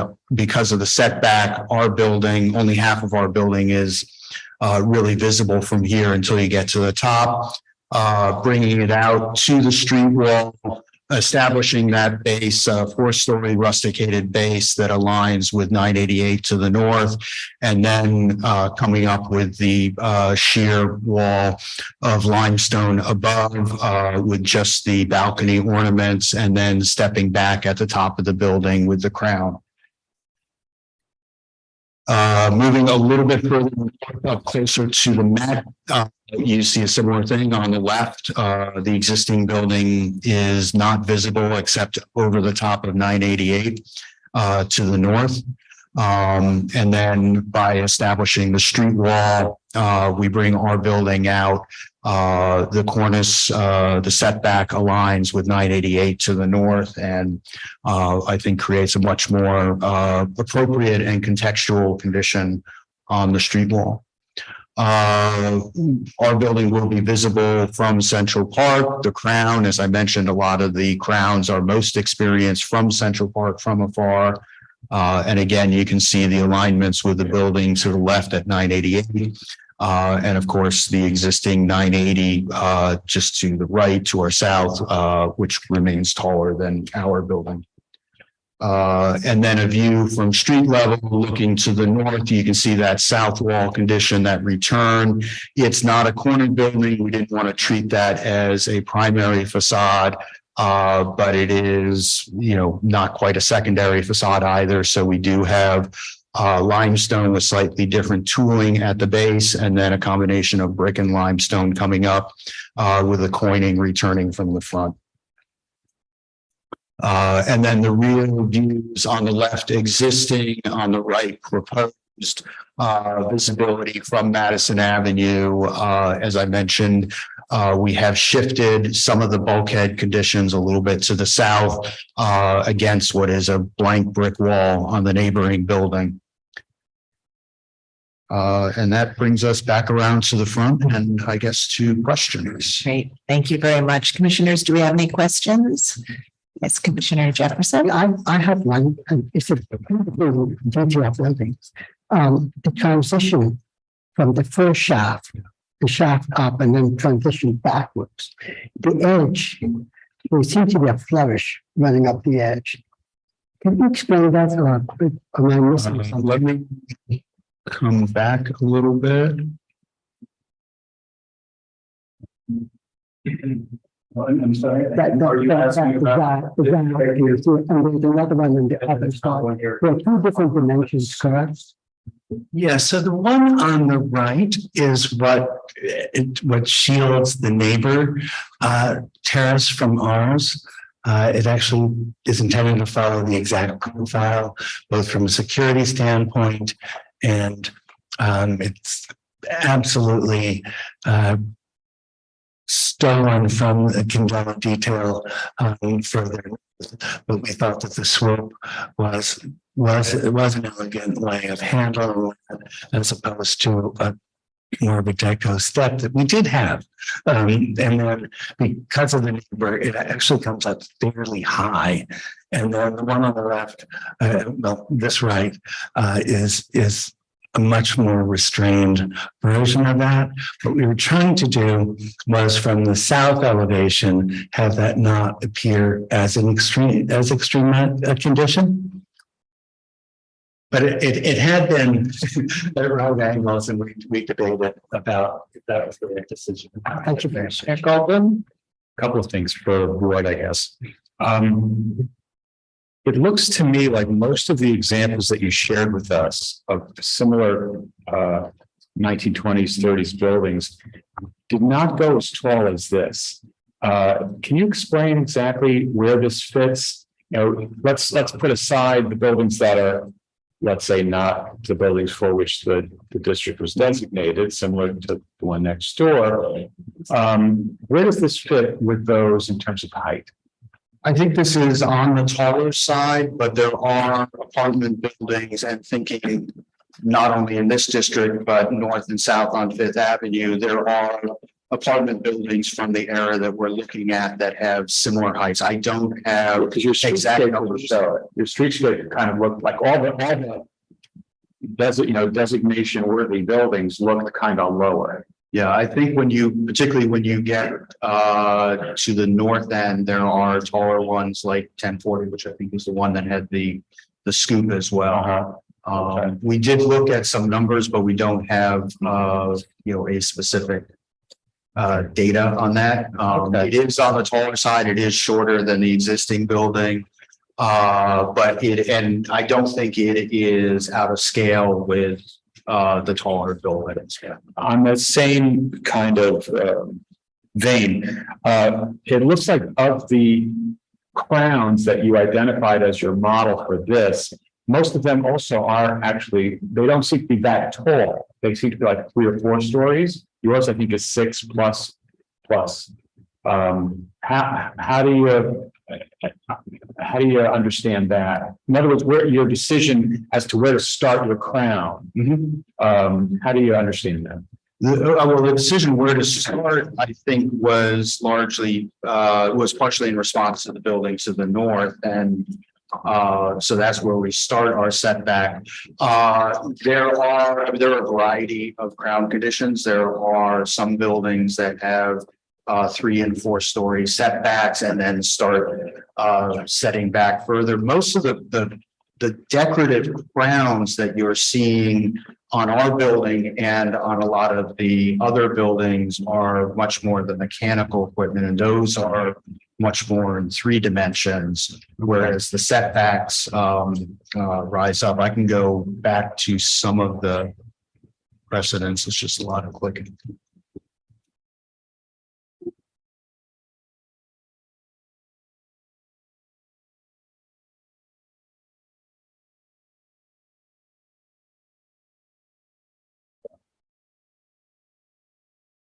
Right. Yeah, so you can see 834 in the center has taller setbacks. I think that.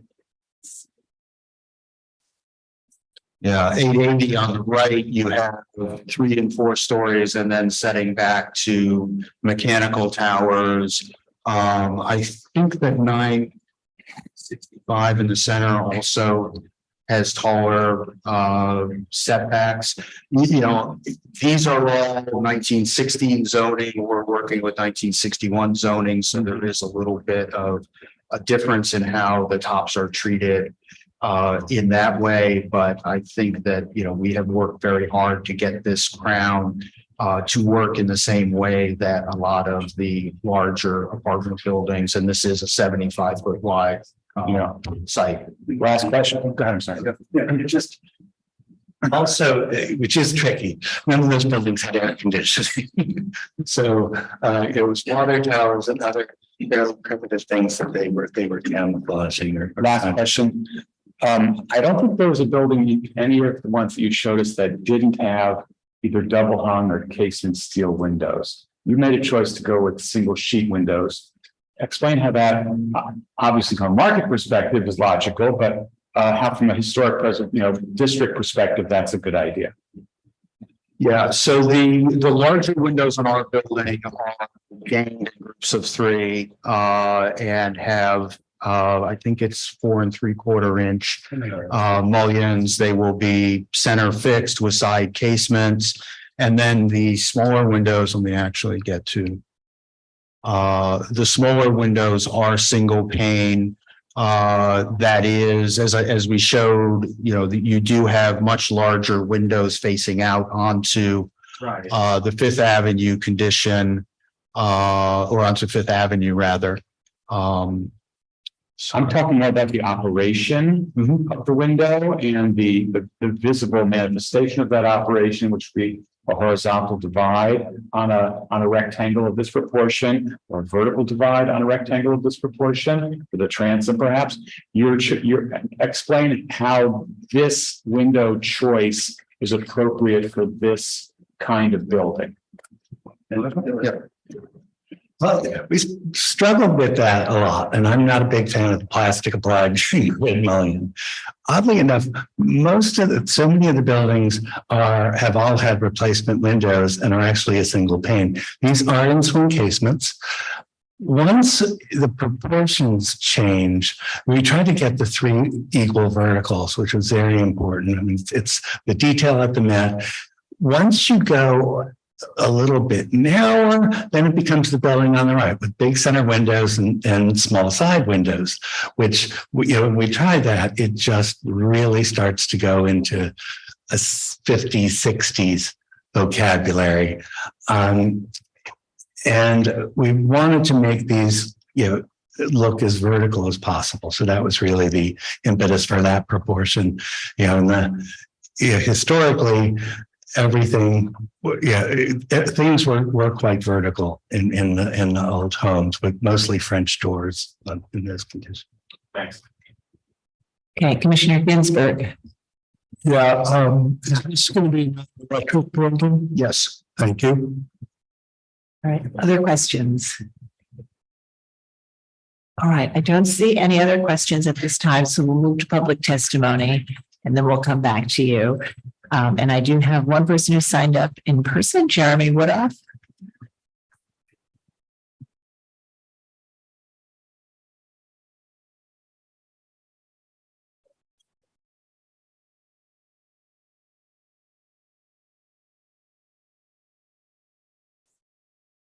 Good morning, my name is Jeremy Rudolph, and I'm speaking for the Victorian Society in New York. The Victorian Society doesn't object to the demolition of the existing building, finding that it doesn't contribute significantly to the historic district and is not an especially distinguished building of its time. We do acknowledge that there is a sustainability issue here in the demolition of a perfectly usable 50-year-old building that probably uses the full floor area of the lab. However, we don't feel that sustainability supersedes findings based on historic preservation and good historic design. The proposed new building is appropriate to the block and historic district.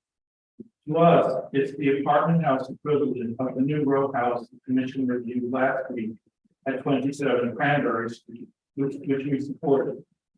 While the details aren't traditional, or at least don't follow any one stylistic mandate, the historic form is so strong that the building fits the historic context. In this proposal, the division of the building into base, shaft, and top, maintenance of the street wall, height, materials, prominent and welcoming entrance, and use of scaling, proportion, and ornament to subdivide the facade, all reflect a very traditional design and contributing historic apartment buildings in this district. The building is therefore appropriate and fitting for this. We also appreciate the incorporation of the historic panels illustrating the original building on the site. Perhaps the building being demolished should be acknowledged in a similar way. Two changes to the design of the improvements in our view. Some of the windows should be subdivided by adding transoms or making them double hung or otherwise dividing them. There are too many single light windows in the proposed design. Second, slide 42 shows that the return cornice and balustrade on top of the adjacent building to the north will be cut off and or covered over by the proposed building. We suggest that slightly reconfiguring the new building in order to retain these features would be the next.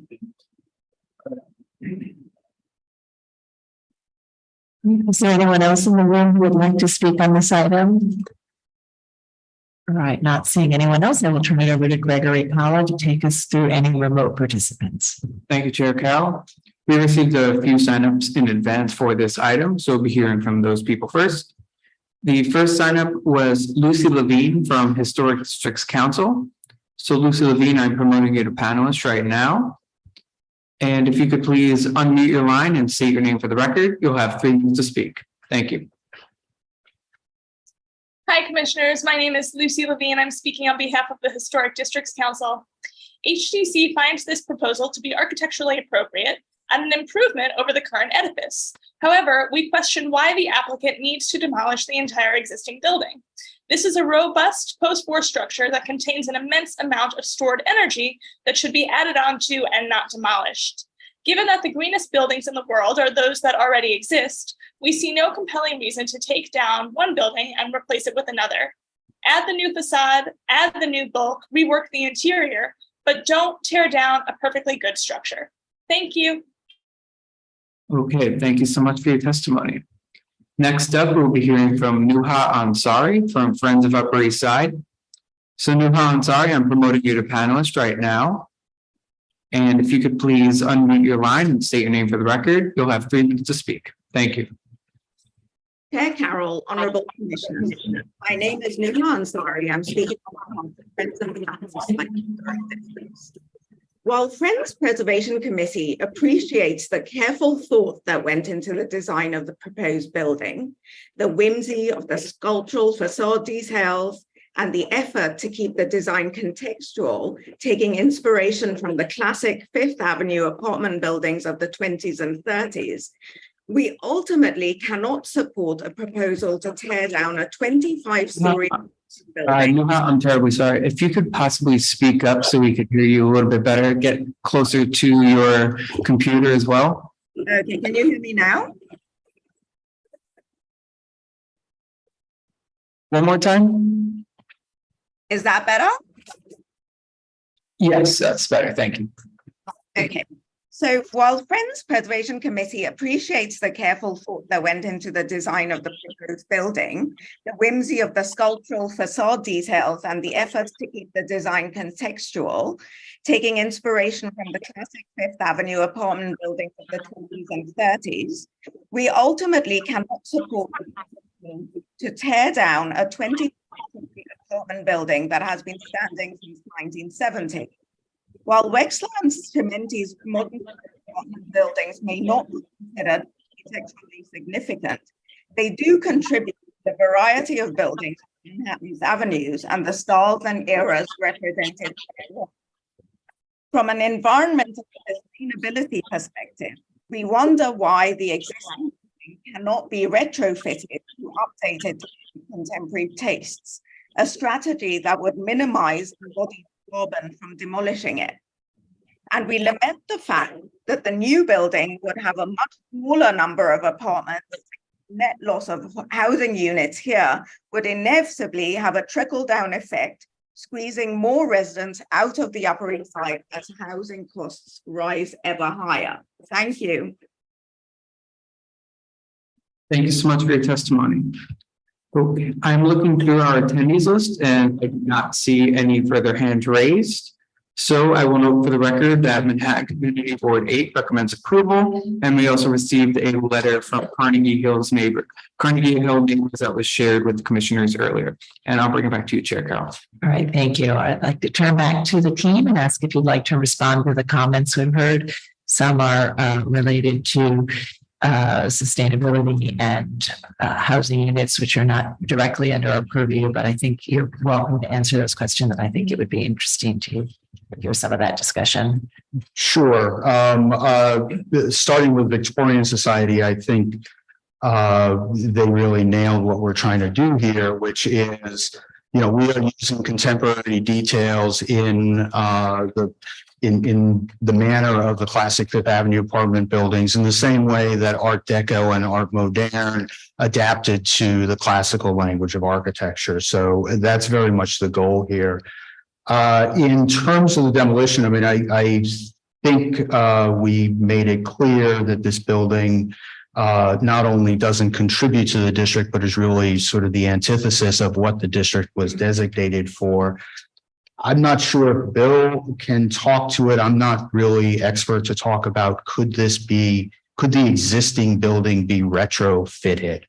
Under current zoning, we would be demolishing the top third of the building and then constructing out. I have no idea how floors would align. This is a 1970s building. So in terms of efficiency and energy efficiency, it is not a very efficient building. We have through wall air conditioners and the like. So what will be going in its place is a much more efficient, modern building. You want to give the structural? I wish my dad was actually an engineer and a concrete contractor way back. At one very simplistic level, zoning today, as we all know, requires, and for good reason, that we go to the street wall. The current building is set back. To retrofit and to begin to try to merge any of these structures simply wouldn't work. And I understand that one might initially think it would be more efficient to maintain something of that size. The demolition of that and rebuilding the concrete is not the major energy usage here, and over the long term, building a brand new building to the street wall with reduced FAR, frankly, as I think you appreciate, fewer floors, will be much more efficient in the long term. And aesthetically, to maintain the existing building would almost be an impossibility. We did consider the multiple alternatives, needless to say, given the scale and magnitude of the project, and it simply isn't feasible. All right, great. Thank you very much. Commissioners, do we have any final questions? All right, not seeing any, I think we'll close the hearing and begin our discussion. Commissioner Jefferson, would you make a motion to close the hearing? So thank you. Commissioner Chu, would you second that motion? Second. All in favor, say aye. Aye. Any opposed? Okay, the hearing is closed and we'll begin our discussion, and we have two components that we need to really opine on. One is the demolition of the existing building from an appropriateness standpoint, whether the existing building contributes architecturally to the historic district. And if we find not, then we can find that that's appropriate. And then the appropriateness of the design of the new building in terms of its overall height, massing, materials, and composition. So we'll begin that discussion now. Commissioner Goldblum, would you like to start this one? You betcha. Okay, very exciting, very interesting project. My first thought was kind of the meta issues that have nothing to do with landmarks. Like, it's now economically feasible to demolish a Fifth Avenue building and put up another one with fewer units, but that's kind of out of our zone. It's fascinating though.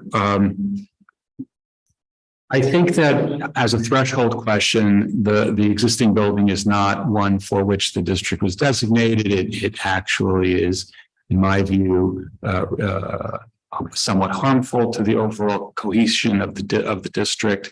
So I have no qualms about viewing its demolition as appropriate.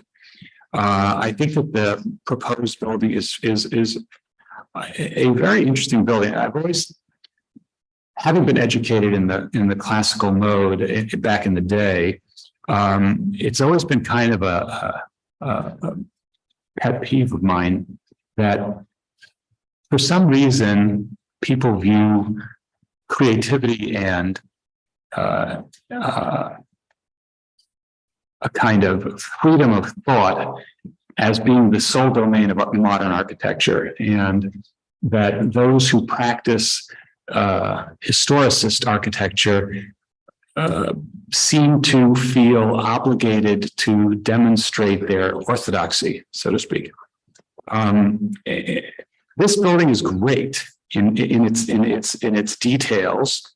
I don't think anyone would. I don't know. I think it's really remarkable in that it's flaunting and celebrating its creativity on a detail level, while being quite traditional in its form and overall design approach. Obviously, any architect who goes out and carves his own trim is pretty cool for me. And I think that's a wonderful one. I know the architects' buildings, they're really very creative and very rich within that now burgeoning field of neoclassical buildings on the Upper East Side. It's really lovely to see. It really contributes to the experience of the district, having that kind of unique stuff kind of integrated into the building, and it is quite traditional and and appropriate for an historic district. I think that his suggestion of shadowing the Brokaw building is a fantastic idea as a recall of history. It adds layers to the district that I would strongly encourage.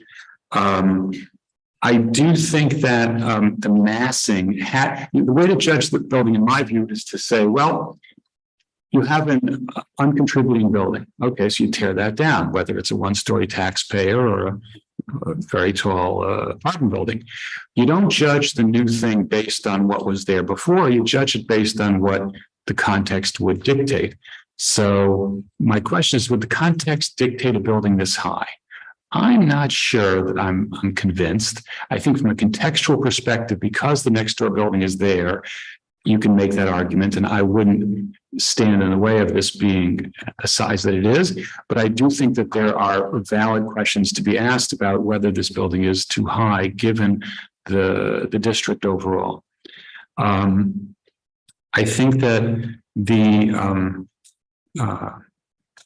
issue of the window design of the single light windows is worth considering, and I'd love to hear what other people think about it. For me, it does look like a retrofit. We see many buildings here that pre-designation or otherwise did retrofits of modern windows into historic buildings. I don't think you really see limestone or brick buildings on Fifth Avenue with single windows unless they've been retrofit without LPC approval, generally speaking. So I'm kind of feeling that would add texture to it and make it feel a little bit more of the district. I think that the rear facade might be still too designed. I know that they said that the staff worked with them on that. To me, it does look a little bit frontal. It's very attractive. When I scanned the job, I thought it was the front facade for a minute. So I think that they might want to look at simplifying the back a little bit. And that's it. Thank you. Commissioner Jefferson. Thank you. In the first question, demolish existing building is appropriate. I think it's in terms of the second question, construct a new building. It's appropriate because the scale and proposed typology of this building, which is appropriate for the context. And the thing that I found amazing was the incredibly sensitive detailing that was done at all levels and the artistry of it. I mean, most of these new buildings they deal with colors and textures. Here they're dealing with artistry. And it's a wonderful contribution to that district. Thank you. Commissioner Chu. Thanks. I would agree with previous two commissioners in that the demolition is appropriate. I think that the use in the general mass is also appropriate. I do have some comments regarding style and some that do relate to the mass, the impression of the mass. I think it's crafty. There are lots of interesting details that I like, but when I look at the overall picture, the impact is the mass. And I do feel that Commissioner Goldblum's comment about the top is an instinct that I read when I look at it. And I think that maybe some of the details are adding to that. This sort of Italian Renaissance and Art Deco styles, I don't have an issue with the style. And I think it is interesting how you've looked at ways to play them out. I also appreciate your presentation and how open you are in explaining that you've explored options. That helps us understand your process. Some of the comments I would make are, I like some of your references specifically to the Beckford House and the massing of the top, which is quite large on that building. So I do see that as a good precedent for this. It is essentially a very heavy masonry building, which this is in its impact, which I do think is more appropriate than the existing building that's there right now. So in that sense, it's a big improvement. I do feel that your decision to use the data of the northern building is a good one because it brings the overall sense of the mass down. I wonder whether or not some of the details, such as the curve element that essentially extend the bottom mass up, are aiding to make it feel bigger.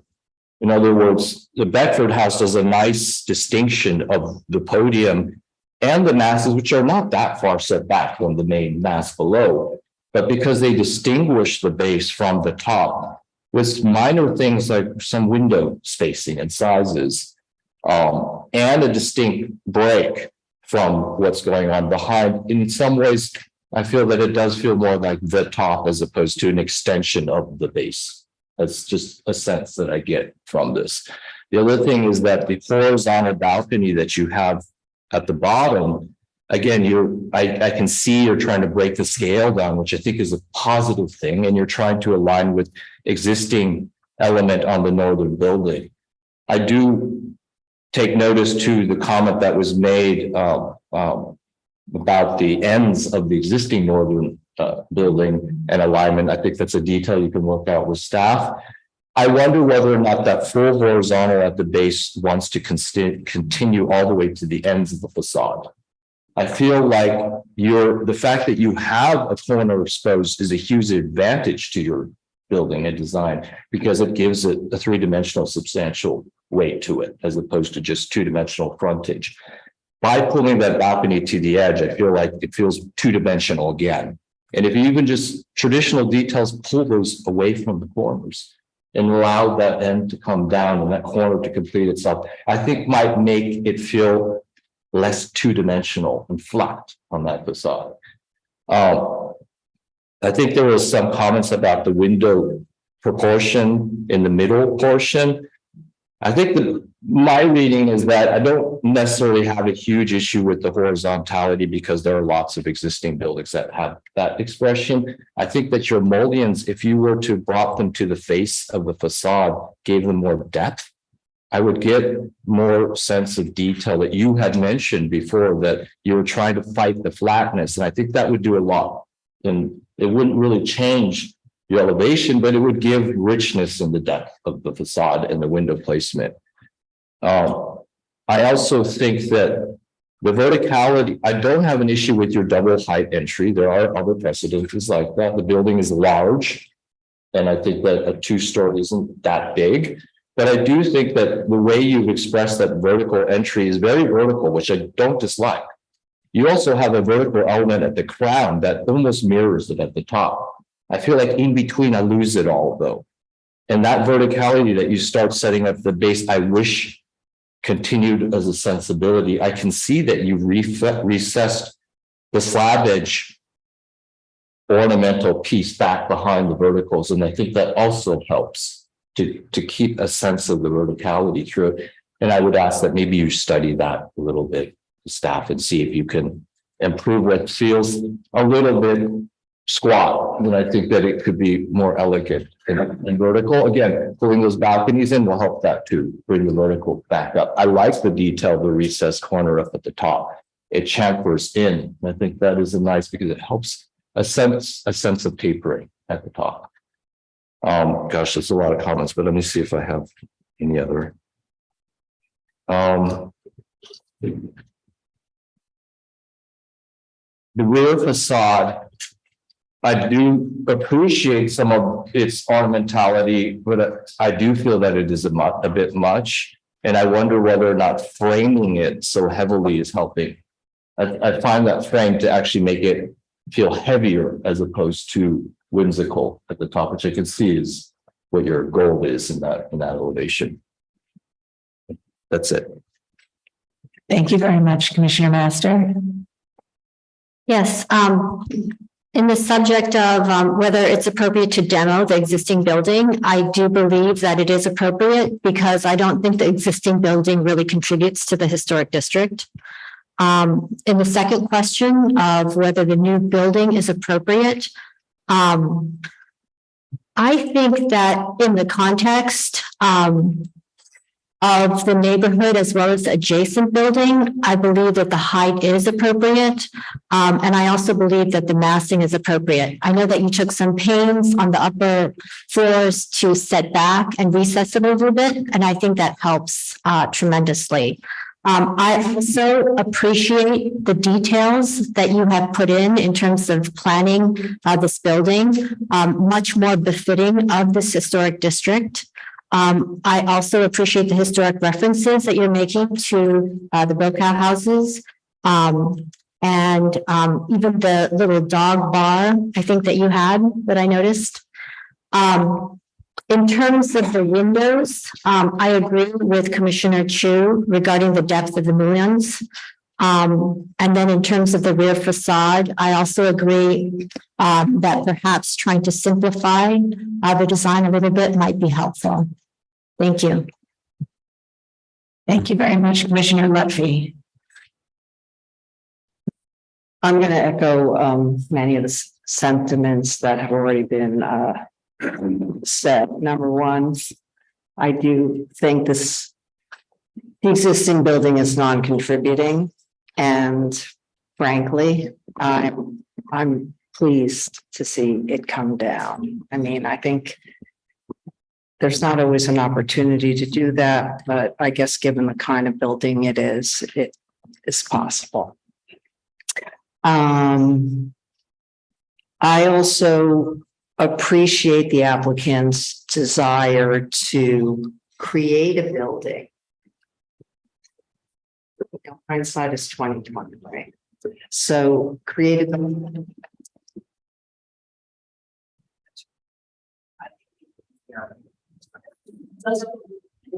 It's this. I'm not that quiet.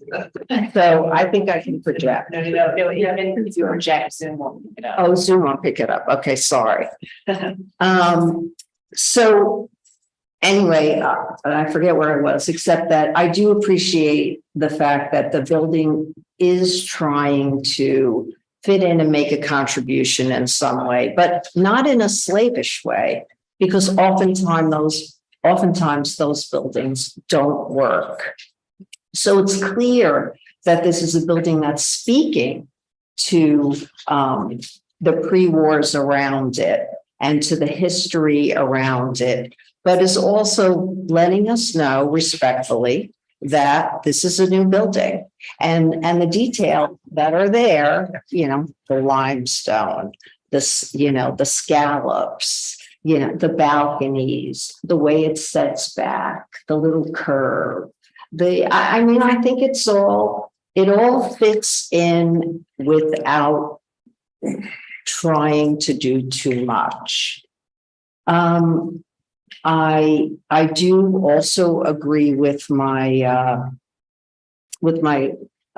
colleagues that, in a way, the building is fortunate that it is sitting right next to that corner building, because it enables this building to rise to a taller height, which I don't think is too tall. And I think that where it steps back, the first step back is quite smart and well thought out, because it sort of mirrors the heights of some of the buildings around it that are older.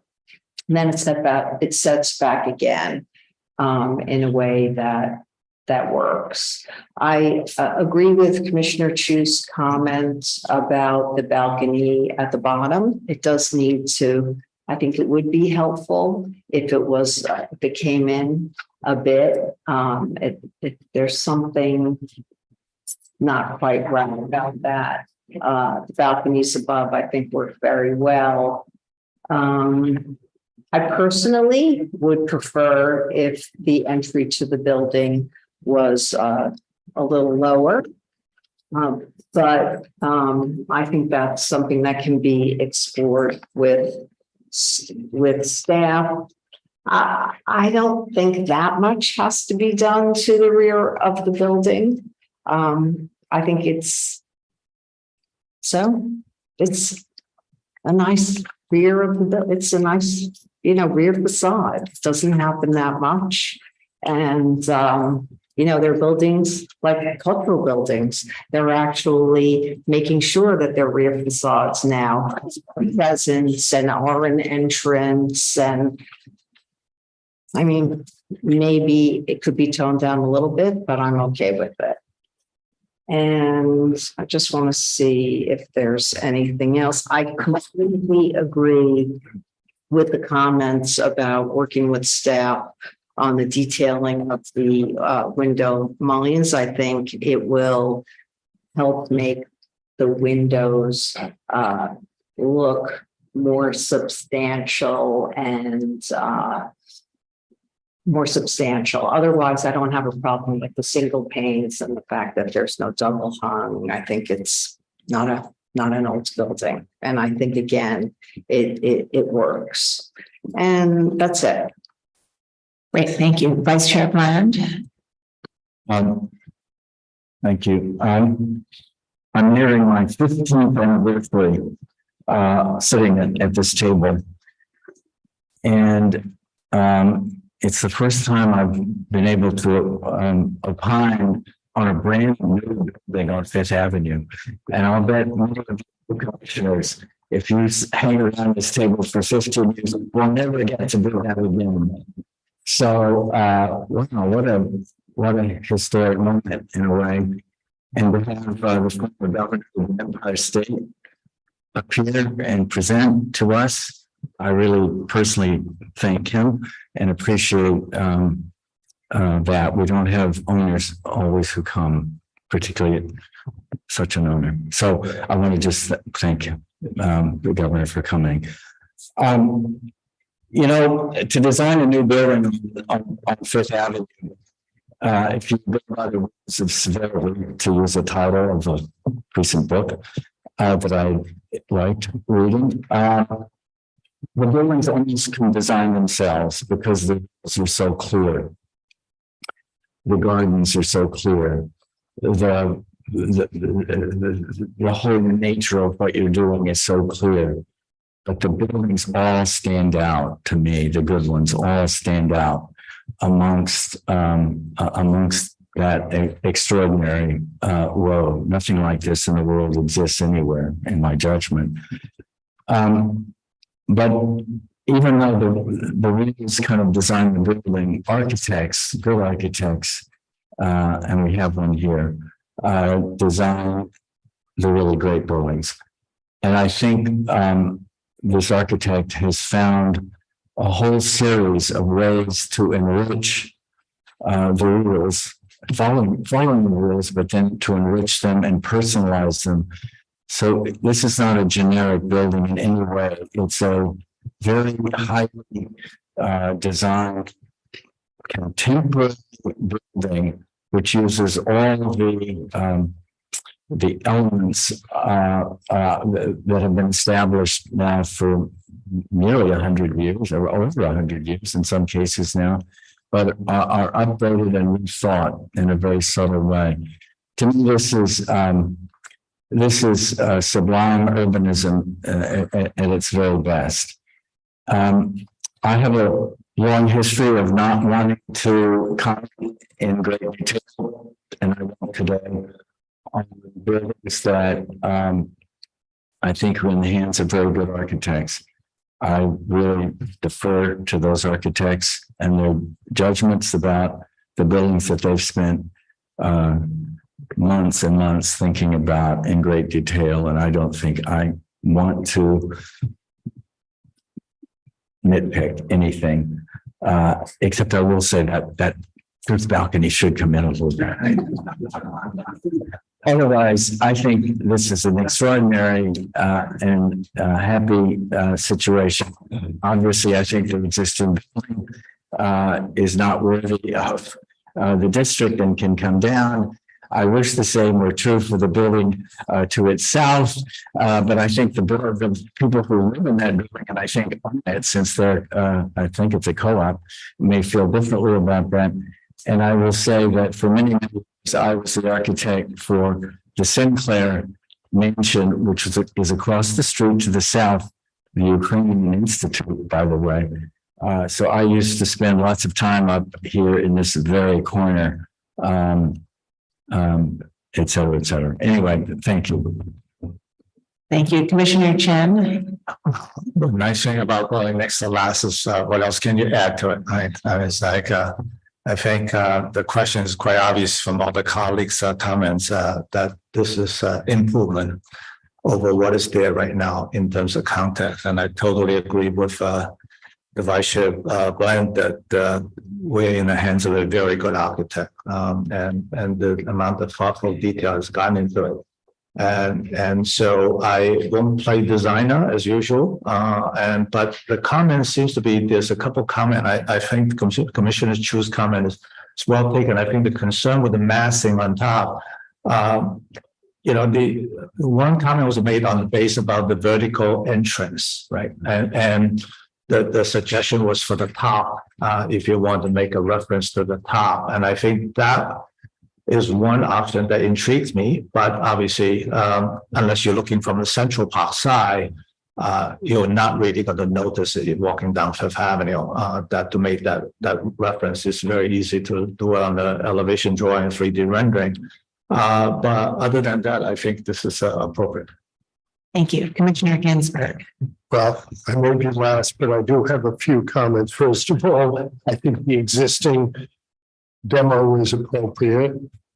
And I think this is very thoughtful and well detailed. And I don't want to be too picky. I agree with Commissioner Bland, and I also agree that the balcony comment of Commissioner Chu makes some sense.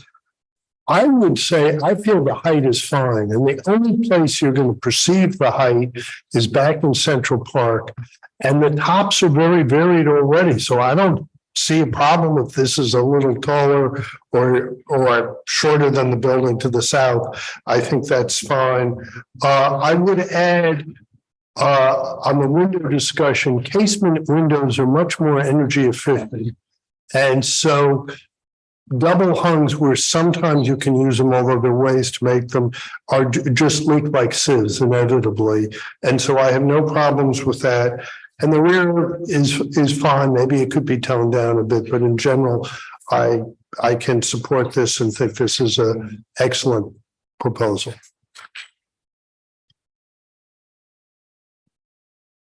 Okay, so I think that we've had very thoughtful comments after a very wonderful presentation. So thank you all for your thoughtful presentation, which allowed us to have this discussion today. And I think there is a consensus that demolition is appropriate and that the new building is also appropriate in terms of its height and massing and materials and level of details. I think that we do have some recommendations around the table. One is to study the detailing of the window, particularly at the mullion depth. The other is to look at slightly simplifying the rear facade. And finally, I think there was another thought about sort of accentuating the verticality through the middle of the building. And that's something that maybe you could explore with staff. And because I'm pulling in the balcony from the edges, which many commissioners mentioned. So for really three modifications and one exploration, I think the exploring, pulling the verticality through the middle. And Okay. because I think that is something that they have to sort of design. Okay, great. Regarding 985 Fifth Avenue, Metropolitan Museum Historic District, the application is to demolish an existing building and construct a new building. I note that the building is not one of the buildings for which the Metropolitan Museum Historic District was designated. I also note that the advent of tall luxury apartment houses within the district beginning in 1910, replacing earlier mansions, was an important factor in changing the architectural character of the district, featuring styles such as Neo-Italian Renaissance and Art Deco as the development progressed, and that the architectural character of the district was firmly established by the 1930s with three modern apartment houses built in the 1960s being the exceptions. I recommend approval with modifications, finding that the existing building is not one of the buildings for which the historic district was designated. Therefore, its demolition will not diminish the special architectural and historic character of the historic district. But the plane of the front facade of the proposed new building will align with the facades of adjacent properties, thereby reinforcing the street wall, a consistent feature of the historic district. That the proposed building will be consistent with the large historic apartment buildings found throughout Fifth Avenue in terms of overall size, proportions, massing, materials, and finished pallets. That the proposed primary facade is articulated in an arrangement of base shaft and cascading setbacks, featuring prominent elements at the top of the building, which will be consistent with the basic organization and hierarchy of elements of many of the historic apartment buildings along Fifth Avenue. The proposed materials palette of the primary facade, featuring limestone cladding and off-white finished metal elements, will harmonize with the masonry materials and finishes of buildings found within the adjacent streetscape. The proposed detailing of the primary facade, featuring a contemporary interpretation of rusticated stone base, carved window jambs, Juliet balconies, will provide a level of depth and articulation comparable with what is found on historic buildings in the district.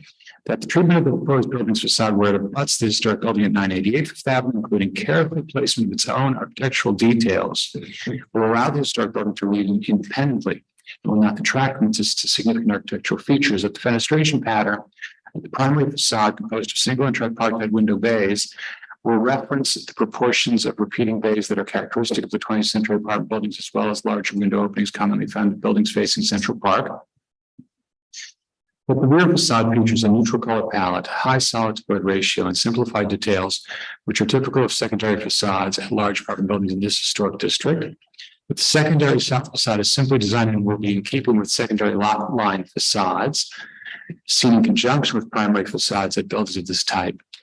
That the placement and details of the proposed planted areas of the sidewalk will be in keeping with these features found in other buildings throughout the streetscape. That the incorporation of the rooftop mechanical enclosure as an integral design feature of the building will recall the historic treatment of water tower enclosures and other utilitarian rooftop elements historically found at some large apartment buildings within the historic district, and that the proposed building will enhance the special architectural and historic character of the Metropolitan Museum Historic District. However, that the applicant work with staff to simplify the rear facade, to increase the depth of mullions and explore window mullion and enframement details, to pull in the fourth floor balcony to more or less align with the outer edge of the outermost windows on that level, and to explore the verticality of the expression of the shaft in the center. Commissioner Jefferson, would you second that motion? So second. Thank you. John, will you call the vote? Chair Carroll. Aye. Vice Chair Bland. Commissioner Chen. Aye. Commissioner Chu. Aye. Commissioner Ginsburg. Commissioner Goldblum. Aye. Commissioner Jefferson. Aye. Commissioner Lutfi. Aye. Commissioner Master. Aye. None in favor, none opposed. The motion passes as modified. Great, thank you. So that's a